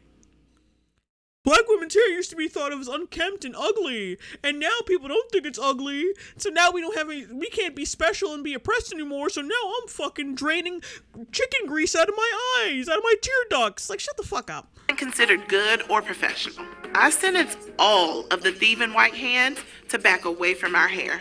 Don't ask to touch it, don't rock it, and most importantly, don't be Rachel Dolezal. What's up? I'm PJ with the Root. That's good advice for fucking... That's good advice for anybody. Don't be Rachel Dolezal because she's whacked in the head. All right, let's look at the chat.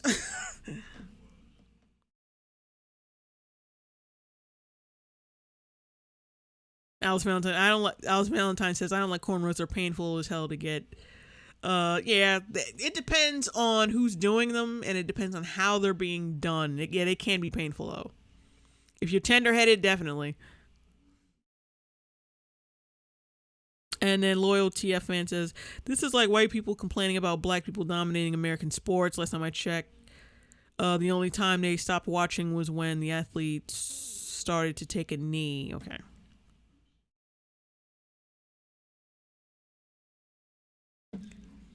Yeah, the like-dislike ratio is, their channel is so fucking, it's just, it's taking a hit. It really is. And good for them. The only thing more entertaining than watching black people. Okay, this one is white people spelled W-Y Peepo. I hate Black Panther. Oh, yeah, okay, that's why it was the biggest fucking movie that weekend. Because white people hated it. Even though white people are the majority in this country, they hated it, and it became one of the biggest movies that weekend. Whatever. You cannot have a hit movie with just black people going to see it. And that's just the truth. Because they're only 13% of the fucking population. Black people are only 13% of the population. So no movie can be a hit without white people liking it in America. Just throwing that out there. Panther is watching white people white over Black Panther with the hard WH. Well, the hard WH. So basically, you are Stewie Griffining the word white. Because that's all it reminds me of was when Stewie Griffin said Cool Whip. Like, oh god, that's sad when you have to steal from Family Guy. Welcome to Judge of Characters, where white tears make us salty yet sweet. Just to Hang on.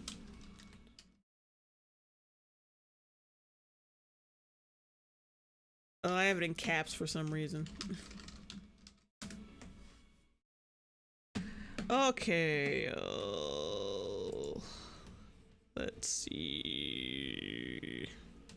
I know what white tears means, but it also has a different meaning that you can use to your trolling advantage. Oh, see, look, white tears actually means semen. It's actually the top definition. Now let's zoom in a little bit so everyone can see it. Yeah, white tears means semen. Man, I saw this girl take a huge facial in this porn. She had tons of white tears. Jizz, cum, jizz, semen, splooge, spunk. By Putes. That's weird. But yeah, white tears, the top definition for white tears is semen. Even the second definition typically means white tear. It means semen, typically used by a cum whore or a cum slut. Oh, so she's drinking. So we have concluded that she is in fact drinking cum. Of course, mixed in with a vanilla milkshake because, gotta keep that tummy right, But yeah, she's basically drinking cum. Congratulations, Danielle Young, you're drinking cum. Danielle Young is drinking cum. Beverage. Pour me some. I'm feeling salty. Oh! No. Oh, she did not say salty. Oh, God. That's amazing. That's such great timing. Oh, yeah, you want white tears because, you're salty? You want that saltiness, the saltiness of white tears? That's amazing. Says colonizers are big mad over the success and all-out love festival. Colonizers, really? Colonizers. There goes that word again. Circulating around Black Panther. So they're crying in the whitest ways possible by pretending they were victims of racially motivated attacks when they went to see Black Panther. Calling Black Panther and all those who like. So is it racist for me to go see Black Panther, or is it racist for me to not to support it? I haven't quite figured this one out yet. The movie racist. Well, because there were actual people coming out, like actual morons saying that you didn't support the movie, you were anti-black. Or if you didn't like the movie, you were racist. We can't pretend like those people don't fucking exist. And that's probably, actually, I think that's why those fake hate crimes came about, because people were so fucking militant about this stupid Marvel movie. And people were like, yeah, you know what? Let's try to crip off that and make it look like people are having hissy fits over this, are like getting into fisticuffs over this fucking movie. Imagining that they could shift the mood of the entire. Oh my God! So I carefully did not buy Black Panther tickets for opening weekend because I did not want to be a white person sucking black joy out of the theater. What's the appropriate day for me to buy tickets? Is next weekend okay? Imagining that they could shift the mood of the entire theater with their presence. And I love that this stupid idiot doesn't realize that the Lockdowell, whatever the fuck, this account is basically a troll account. You idiot. You fucking moron. You can't actually put a troll account in your video, you moron. African garb. Wait, this white lady's name is Lockdawala? It's a troll account, you moron! Oh my God. There is mayonnaise in your brain. Like, your brain is just nothing but a pile of mayonnaise. Sounds like a colonized version of Wakanda to me. Hold on. Yeah, you're just drinking cum. You're drinking cum throughout the entire video. All of these white tears are happening because there's a black superhero movie with a. Yeah, that's what. Yeah, there's a lot of ejaculation happening because of that movie, because it was #1 at the box office for a while, And you cannot get a movie #1 at the box office without a lot of white people supporting that fucking movie. White people do not hate this movie. They don't hate other people for liking the movie. You're full of shit. All people have to do is go to the box office records and be like, oh, wait, she's stupid. You're an idiot. Predominantly black cast. Racism in human form, Rush Limbaugh asks, are you sick of living in a racist country where a movie featuring a black actor as a black superhero is poised to set box office records? Are you tired of that racist country? No and yes, in that order. Yeah, it's Rush Limbaugh. If you put any fucking importance, if you put any importance into what he says, you're doubly a moron. Fuck. It's as if colonizers aren't aware that this is a big black deal. Like, even white people hate Rush Limbaugh. Because nearly every other superhero movie is filled with mostly white people. You've got George Clooney, Robert Downey Jr., Chris Evans, Chris Hemsworth. Let's look at all the white teary-eyed tweets. So is it racist? Stop saying white tears. Please, I'm begging you. Just try to salvage what dignity you have left. Stop saying white tears. For me to go see Black Panther, or is it racist for me not to support it? Haven't quite figured this one out yet. White people are exhausting. .jpg. So I carefully did not buy Black. Yeah, you showed us this fucking shit already, and I've already said this is a troll account, you moron. In other words, what they've said, what they tweeted, they don't fucking mean. You idiots. Black Panther tickets for opening weekend because I did not want to be the white person sucking black joy out of the theater. What's the appropriate date for me to buy tickets? Is next weekend okay? Why is it called Black Panther? Why not just Panther? If I made a movie called White Panther, you would call me... Clearly this person is putting this in quotations, which means it's not their thoughts. Which means they're, like, kind of making fun of... Like, what the fuck? You're an idiot. Like, you had... This motherfucker... You couldn't find shit on Twitter. So you just fucking... You brought up shit that's not even, like, real racism towards the movie. You scraped at the bottom of the fucking barrel just to make this whack-ass video. Racist. This is reverse racism. To all of those people who are constantly saying that the black people attending the Black Panther movie and dressing up in costumes and traditional African clothing are being extra, look at this and be quiet. No one likes them either. No one likes fucking Star Wars fans. Everyone makes fun of Star Wars fans. Don't think you're fucking exempt from this shit. If you show up at a fucking movie, and all dressed to the nines in fucking cosplay, you're gonna get made fun of. Sorry.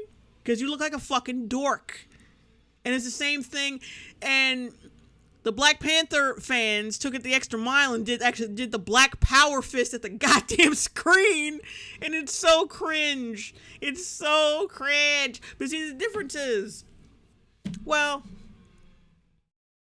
there really is no difference, but, well, yeah, there's a slight difference. At least Star Wars fans don't try to tie in real life issues into their ridiculous bullshit. I don't see them ever, like, crying racism if someone doesn't like their fucking movie. I don't see them talking about, oh, this is all the years of slavery have led up to that. They don't go on douchey rants like that. So technically, yeah, the Star Wars fandom is less pathetic than the Black Panther fandom. I mean, slightly less. Not that much less, but less. They don't want us to love Black Panther, but we gonna love Black Panther. It was #1 at the fucking box office for weeks.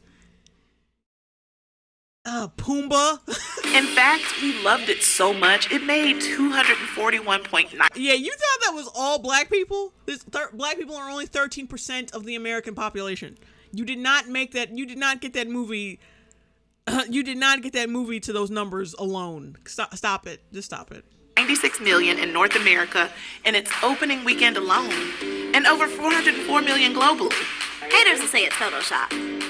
Or racism. What the fuck? Now you're just conjuring shit up to complain about. They just say it with Photoshop. Shut up. Take that, colonizers, and let's just... Oh, God. Let's just look at the comments right quick. Okay, look at it. If I'm still a colonizer, then you are a slave, and I'm just using your logic. Yeah, that's a good point actually. It's fun. That was pretty funny. Yet they forget that Black Panther was created by Stan Lee. Stan Lee, not Stanley, a white Jewish man. I am just saying. Stan Lee, not Stanley. Jesus Christ. This is so dumb. Lame movie, racist movie as well. The movie's not, well, it's kind of racist, just a little bit. It's acceptable racism because it's Marvel. You can't alienate half the people who watch the movie. So, yeah, you got to stay mostly impartial. But yeah, there's a little racism in there, a little bit. Keep on stoking the flames of racial tension. See how much more division you can profit off of. Is this video monetized?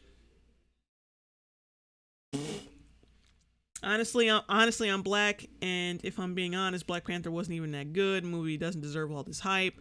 Nothing game-changing. He's also right, too, because I saw it. It was alright. People saying Killmonger is the best villain. It's like, and the most nuanced villain. No, he's not. No, he is not. He's basically just racist. It's basically the same thing as Loki. My family didn't want me. Genocide. My family didn't want me. Genocide is basically it. He's not really that nuanced at all. There was one scene between him and his father, and that was alright. But at the same time, like, he just went right back to being an unrepentant racist. Like, who cares? Judge these characters. Teary-eyed white people are guilty of doing the most because racism. I think it's racist to having Fergie sing directly into their ears in a constant loop. Banner, yeah, wave. Well, Also, Wakanda forever. Yeah. We're gonna be talking about Black Panther forever. So. Yeah, they're basically admitting you're just as fucking embarrassing as the Star Wars fandom.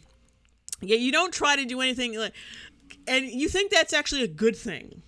Like, yeah, we're just as cringe as those nerds who come to fucking movies with lightsabers in their hands.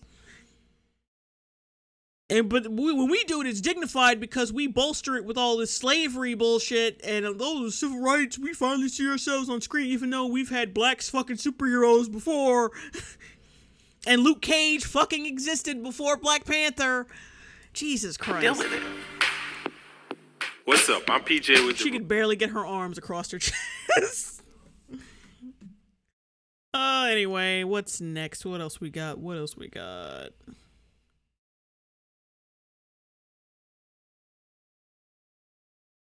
Oh, we got another one. Sharing black culture with non-black people. Yay. Right now, Black Panther, estimated $201 million. The film has actually set and broken records. That looks like you, Mommy. Just look at what we can do. Welcome to Judge of Characters, where we're in Wakanda forever. Black Panther is the gift that just keeps on giving. Social media is filled with Black Panther challenges, ranging from M'Baku monologues. We will not have it. I said we will not have it. To full-on dance routines. So basically, the movie has impact on social media and people like any other fucking Marvel movie or any other popular movie. Yeah, who cares? People want to fuck the clown from It because of that movie. Who the fuck cares? There's a lot of, there's plenty of impact that can be made by pop culture, but it just doesn't, So? We've got gems like Colonizer, changing what we call white people. And Yeah, people have been using that dumb shit. Like, I don't know if you know about Gazi Kodo, but he's been using that word forever. Y'all stole his word. And I think he should sue y'all asses for using his word without any compensation. Disney is going to open STEM centers around the United States after being inspired by the film. Wakanda is taking over the world. However, something this big couldn't possibly be contained just within the walls of Wakanda. Yeah, because it's a fucking Marvel movie. Did you actually think this was going to be specifically for black people only? And you think that black people were specifically only going to make this movie popular? Are you an idiot? You're an idiot. Trees of Wakanda. Black Panther has become a vessel to spread the joy of the diasporic African experience. This is a good thing. There was always an Afrocentric fucking subset of the black community. And the Afrocentric thing was actually a thing in the fucking 80s and 90s. This is not new shit. I can't stand it when people get a hold of something and they think it's new, and it's like, it's not new. It's been around before. It's not new. It resurfaced. That's basically it. Stop it. Considering how many white people were whiting over the success of Black Panther, the film introduced the rich African culture to a world that mostly experiences blackness. You know Wakanda isn't real, right? So, I'm just putting it out there. Through headlines, stereotypes, or negativity. And with this epic introduction comes the responsibility of sharing the culture. Why we always gotta share? Well, white people share their shit with you. Remember that Tommy Hilfiger craze in the 90s? Remember that? Tommy Hilfiger had no fucking problem with black people wearing his shit. He didn't go on fucking rants on social media or anywhere talking about, these niggers are wearing my clothes. Never. And like the whole straight hair thing, yeah, we weren't born with straight hair. We're fucking appropriating that from white people, and actually any fucking race with straight hair. We Dolce and Gabbana. I'm sure a lot of black people wear that shit, and that's an Italian. That's an Italian clothing line. We appropriate white people all the fucking time. But see, the thing is, white people aren't behind us complaining, oh, why are you doing that? That's our thing. Because the only white people who do that shit are racist. You think you take the fucking hint and learn from it. Oh, yeah, people who complain about someone taking their culture away from them are usually racist. Maybe that could be us too? And things like this happen.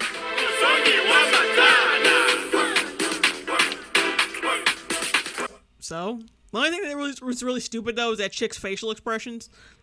While some black people respond with, we can't have nothing, others feel as though the outsiders are displaying their admiration of the culture. And that ain't never hurt nobody.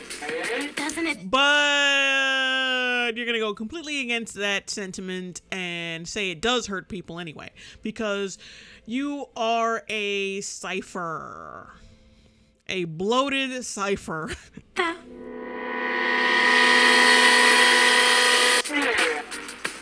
I'm sorry, but what's wrong with Justin Timberlake? Because Justin Timberlake, black people were like getting on him for actually doing an album that was more in touch with his roots in Tennessee or wherever the fuck he's from, wherever the fuck he's from, and like go back to doing the other kind of music.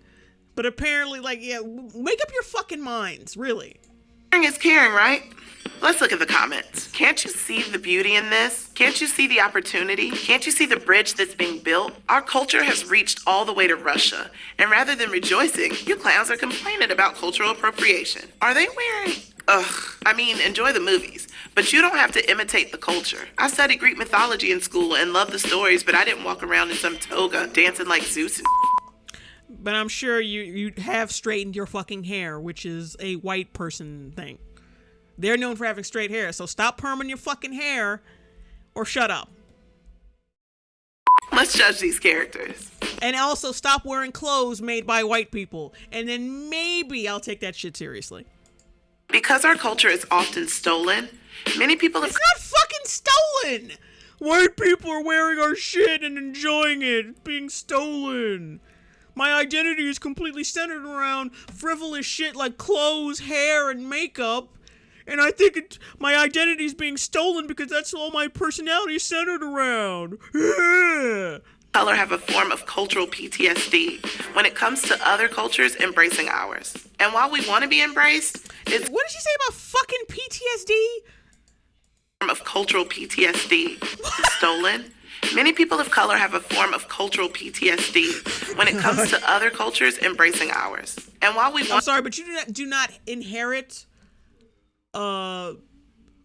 you do not inherit mental disorders that your actually oppressed ancestors have had. That's not how that works. This is not fucking Demon Knight. to be embraced. It's hard if you've seen that movie, you know what I'm talking about. Digesting it when our culture is reduced to a trend or costume. Like my boo Bruno Mars. Ooh, not today, sis. Not today. The line between admiring culture and imitating it is a thin one. This is the appreciation we like seeing. This walk around with posters in front of you. Is the appropriation we'd rather not. Oh my god! Why are you so stupid? There's actually, fun fact. I think someone either drew that as a joke or like, no. Actually, fun fact. That's based on an actual white character from the Black Panther series. Like, there was actually a white guy who took up his mantle after the Black Panther died or some shit. So that's an actual real character that she is using as a fucking example for this. Oh, this is appropriation, but you realize that a white man fucking created Black Panther. So if a white person created Black Panther, that means white people can partake in Black Panther since it doesn't fucking belong to you any goddamn way. So technically all the black people partaking in Black Panther are the ones appropriating it from white people because white people created Black Panther. So, fuck you. Let's see. I sentence the world to this Black Panther challenge. Let's embrace and admire each other's cultures without theft. Don't. I'm sorry, but black people so stupid. You're stealing it by enjoying it. Like, what kind of shit is that? Be a colony. All this shit was born in America. So whoever fucking lives in America can partake in American culture. Oh, you're wearing dashikis and you're dancing a certain way. Well, so are you. You're not from Africa. So you're appropriating African culture. Just because you're black doesn't mean you're in touch with Africa. So every time a black American person wears a dashiki or wears some kind of Afrocentric bullshit, you are also stealing culture. Because fun fact, a lot of like homegrown Africans don't really like black Americans either. They're kind of funny with us. Like a lot of foreigners are funny with Americans in the first goddamn place.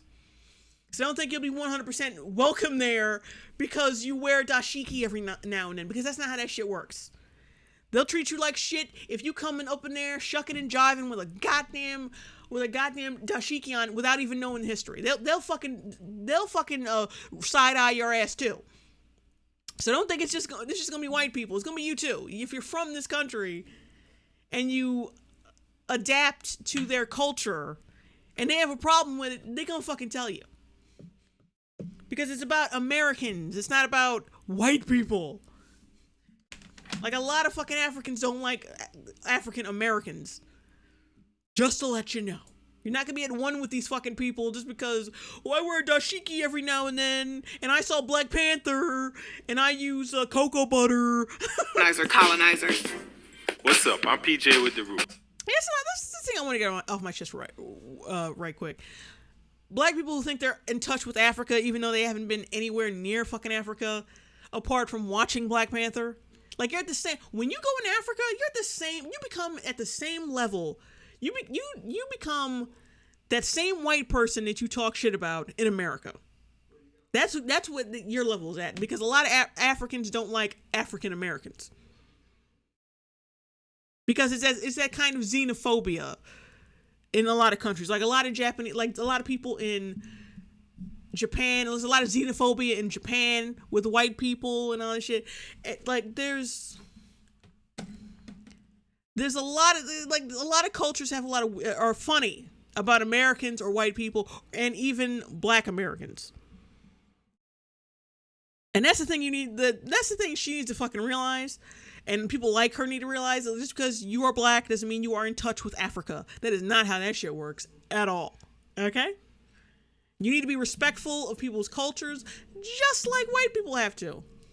Now, I'm not saying that wearing a dashiki or whatever is fucking disrespecting it or stealing it, but there's a lot of people in other countries when you do wear that shit, they're gonna think the same thing about you as you think about white people. You're not exempt from this shit. Just gonna put that shit out there. So this is what we're doing now. You choose the... Oh boy, I think this is gonna be the last video of the night because it's already almost 11, like 5 minutes away from being 11 o'clock. So I think this is gonna be the last one because, oh, this is going on for way too long. blackest month of the year to reveal that one of the world's most famous African queens is actually not black at all. The Caucasity! Oh my god. How can you dispute fucking facts? Because Egypt was very, what's the word? It was very homogenous. It had a lot of different, cultures swirled into Egypt. Fucking Cleopatra was, what was it again? Was it Mesopotamian? She was mixed with Greek or some shit. But she was not 100% fucking Egyptian. Like, because there was a lot of swirling around going on in Egypt. What are you saying? That Egyptians didn't look like Yaphet Kotto? Welcome to Judge of Characters. I mean, if you look at the average Egyptian, they look like shit. They don't look black. Let's just say that. They don't look black at all. They look Middle Eastern. Expedition Unknown's Josh Gates appeared on the Today Show to reveal a pale bust of King Tut's mother, Nefertiti, that was created using 3D imaging and forensic reconstruction. What the hell, Rachel Dolezal? I mean, how the fuck can you dispute this? Like, they said they used 3D imaging, and I'm sure they used her fucking skull as a template. So how the fuck? Why is this video even necessary? Why did you make this video? Why? White Nefertiti was a physical manifestation of the erasure and theft of black history, aka whitewashing. And poor Hoda Kotb had to stand there with Egyptian blood boiling in her veins, as if white Queen Nefertiti was accurate. My only satisfaction is the subtle shade in her face. Gates worked with Dr. Aidan Dodson, an Egyptologist at the University of Bristol, who claimed, "This remarkable face..." An Egyptologist who has more education than your fucking stupid ass. A man who's been in the asshole of Egypt. I bet you couldn't name one fucking... You couldn't name one fucking real fact about Egypt. Nothing. And this motherfucker's dedicated his life to studying this shit. Seems to be consistent with ancient representations of Nefertiti. This is not an image of an ancient Egyptian queen with brown skin that's in a... Shut up, honestly. And neither are you. You look like you look like one of those racist, depictions of black women. Like, you remember those? Dad's watching like the ending of Infinity War, and I can hear it, and I'm getting the feels all over again. Anyway, whatever. She looks like exactly like one of those racist depictions of white women, of black women, I mean. You know, like the overly dark and fat. Like, I'm just throwing that out there. Constant love affair with the sun. This is Karen from marketing after her trip to the Bahamas. I bet there's raisin beads under that hat. White folks literally... Even though her nose is actually kind of wide, and I have fucking light-skinned relatives who look like that, so... She looks white! Because I said she looked white. You just look at her. See if she was a couple of shades darker, she wouldn't have any problem with this, but look at her nose. It's wide. It's not fucking Jackson 5 wide, but it's wide enough. Lips are pouty and shit. She's just light-skinned. To me, she doesn't look white because I've seen black people who look like this. Full-on black. Beads under that hat. White folks literally bend over backwards trying to rip ancient Egypt from its African roots. I love how, like, motherfuckers, I'm sure, put a lot of fucking... Hold on. Let's look up a little something else, shall we?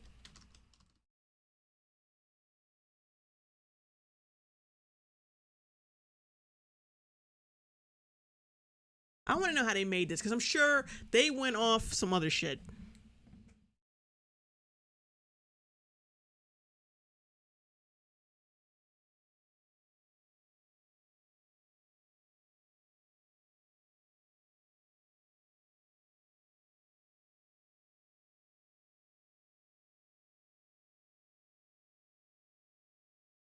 Because technically the original Nefertiti bust looks whiter than that one. When it comes to bone structure, look at this. That chick looks black. That bust looks like a black chick. Now, if you were to go to the other bust of Nefertiti, now let's go to the other bust of Nefertiti and tell me if that looks like a black woman to you. No, she looks like a white chick. Look at her nose is thinner, lips are thinner. Just because she just thinks, she thinks that, oh, this Nefertiti is white because she's kind of pale. Like, what kind of stupid? And because this one must be black because it's darker. Like, that just shows you that this chick is just full on fucking racist.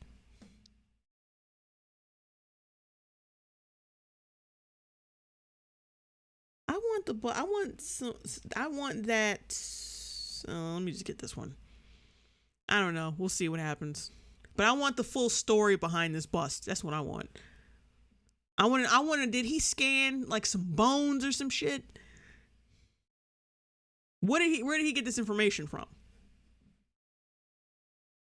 But I bet you he's an Egyptologist. They did scans.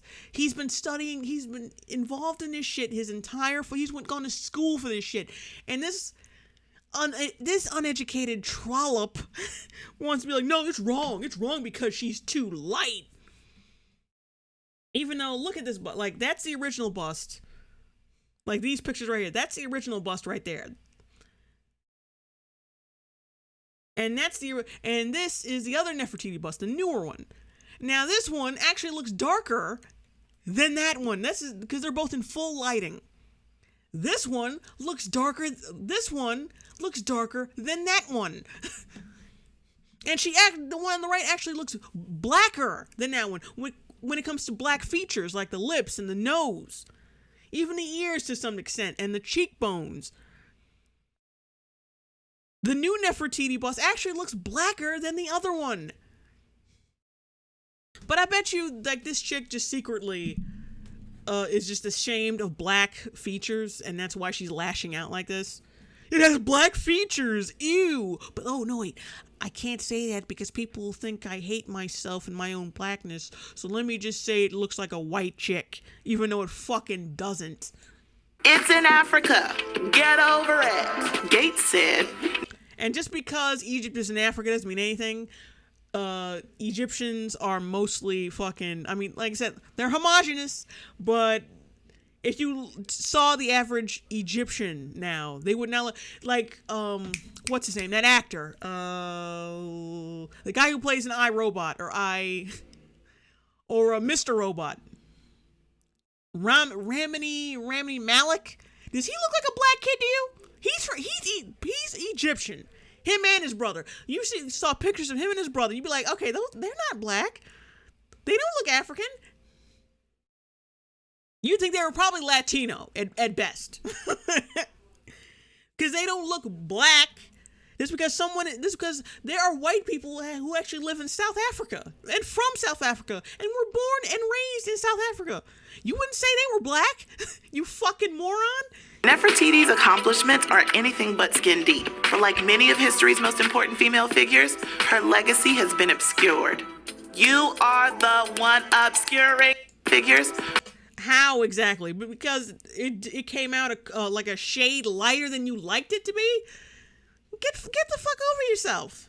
Her legacy has... You got motherfuckers who've been went to college and studied for this shit, only to be talked down to by some fucking chocolate mudslide looking bitch that, no, you're wrong because you kind of didn't perfect the coloring of the thing, even though she has black features in the nose and the lips. She looks like a black chick. I'm sorry. Just because she's a shade too light does not mean anything. Been obscured. And like I said, Egypt was homogenous. It had different cultures. Even fucking Cleopatra wasn't completely Egyptian. Stop it. You are the one obscuring her. Look at what happens when you don't whitewash history. Britain's oldest skeleton, Cheddar Man, also got a facial reconstruction, but this one used genome analysis and his actual ancient DNA, which proved that he had dark skin. Surprise! Different fucking region, you twat. Wait, what region did she say it was from? Cheddar Man curing her. Look at what happens when you don't whitewash history. Britain's oldest skeleton, Cheddar Man, also got a facial reconstruction, but this one used genome analysis and his actual ancient DNA, which proved that he had dark skin. Surprise! Yeah, but he also has straight hair, so possibly means it could mean he wasn't actually black. He just has dark skin. But see, that's the thing. She only cares about the skin color. Not the DNA, not the bone structure, not the lips, not the eyes, just the skin color, because she is a blatant fucking racist. That's all she cares about, is the skin color. Is it dark? If it ain't dark, it's white. And if it's white, it's racist. Bye. Guys, Which should have been what was revealed about Nefertiti. let's look at the tweets. They gave you the blueprint on the skin tones. How do you fail with the cheat sheet? Nefertiti did not look like Barbara Streisand in Miami. Stop it right now. My queen. If you're not from Africa or Egypt, shut up. Honestly, shut up. You are not in touch with this culture or these people just because you happen to be black. Stop it with the fucking arrogance. You are not connected to these people at all. Nefertiti was black. Just like how Alexander Skarsgård is not connected to Thor. Like, stop it. Blackity black, black, black. Stop spreading this false sense of white superiority over other cultures' history. And how the fuck did you get that from? Oh, they kind of may have miscolored the bust. May have. And if you saw, like I said, you saw the older version of the Nefertiti bust, like, she's kind of light too. So she's actually technically a little lighter than the other fucking bust. Or just as, like, oh shit. Or just as light as the other bust. What the fuck? Oh, god damn it. Superiority over other cultures' history. Let's judge these characters.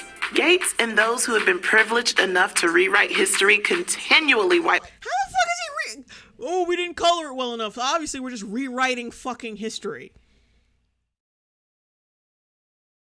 Watch blackness. So any black person who's like my shade is just practically white? Like, what kind of bullshit is that? She's a fucking idiot. She's a racist moron. Hold on, let me look at these comments. Oh, this is for we was Kangs and shit. Yeah, I know this is a silly question, but like, do you guys have any actual, evidence that the bust is inaccurate? Or oh shit, or you just upset by it and therefore convinced it's wrong? Because it seems like we've been down this road before, and I know you guys have a hard time acknowledging that anyone lighter than burnt toast is actually from Africa, but North Africans are often not that dark. Especially when it comes to intermixing with Greeks and Mesopotamians, exactly. It sounds like your whole argument is, it doesn't look like what I was expecting, so it's whitewashing. That person sums it up perfectly. It's basically what I've been saying this whole time.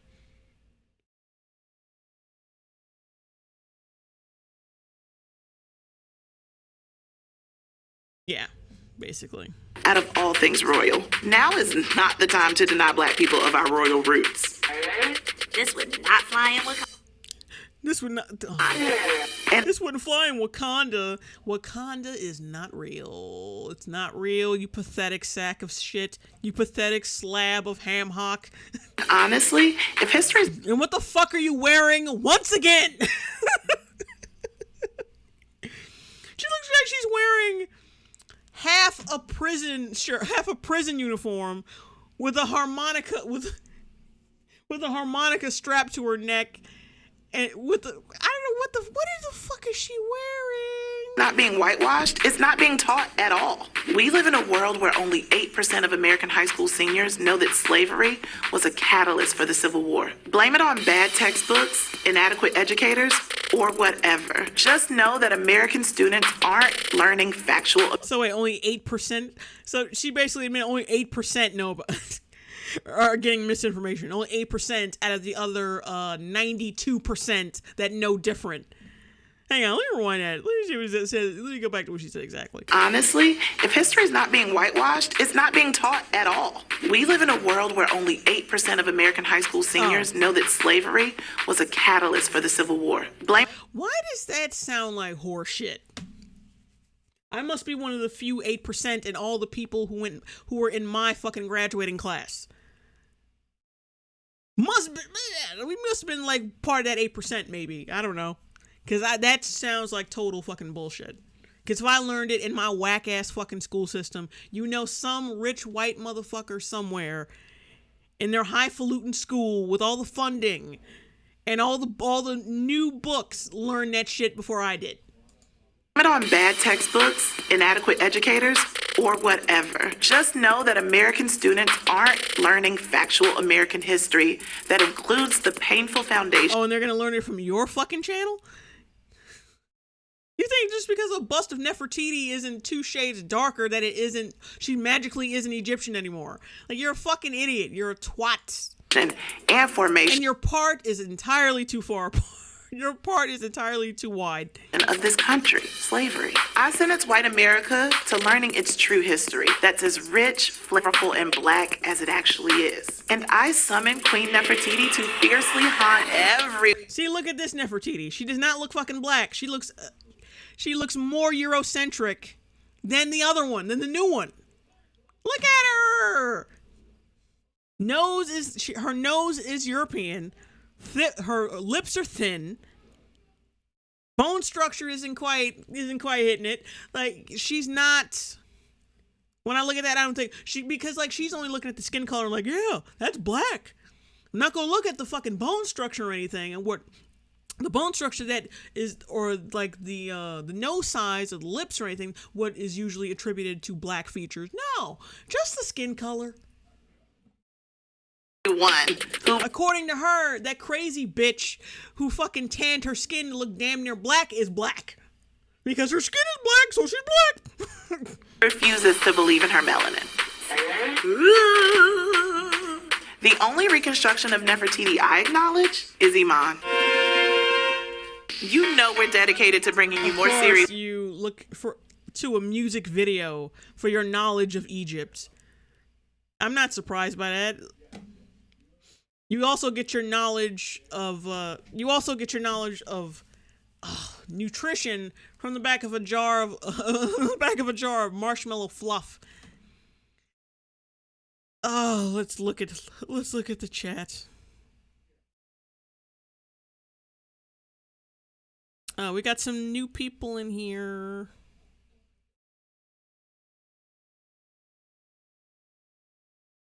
Oh, Veligora Sill says, Cheddar Man, I'm assuming, would have been unearthed in the UK, but he would have come from the caveman days. Yeah, because most cavemen look dark for some reason.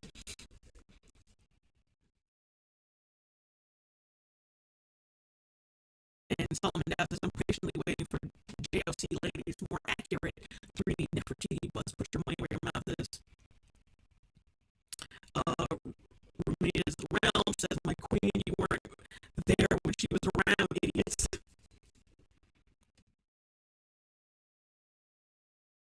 J. Do says, this lady will complain about the blackness of pepper grain. After downing an entire shaker of pepper. Matter of fact, if she wants to talk about African royalty, talk about real African royalty like Axum, Mansa Musa, and the Western African kingdoms like the Songhai Empire or the Ghana Empire. Yeah, basically. And Bellador still says again, but you can clearly see she don't actually care about learning African history because all she can fall back on is Wakanda, a completely fictitious place. Absolutely. Alright, so that's it for the night because, yeah, I'm kind of tired and my voice is giving out. My voice is giving out because I've got I ran out of water, and I'm hoarse as hell. So, yeah, I'm gonna pack it in for the night. Thank you guys for being around and tolerating my rambling.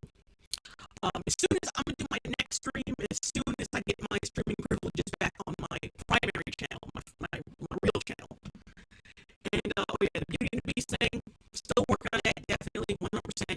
That should be out like early August. I wanted to be out in July, like it was gonna be out mid-July, but my electricity went out and I couldn't do it the way I wanted to. But I think I might do some on my next stream. I think I'm gonna do some more root videos, trash some more of that shit. And also, there's some other shit that I want to talk about that I've been building up ever since my electricity went out. I'm like just hoarding articles and all kinds of shit to talk about. So we're gonna have a lot of shit to talk about.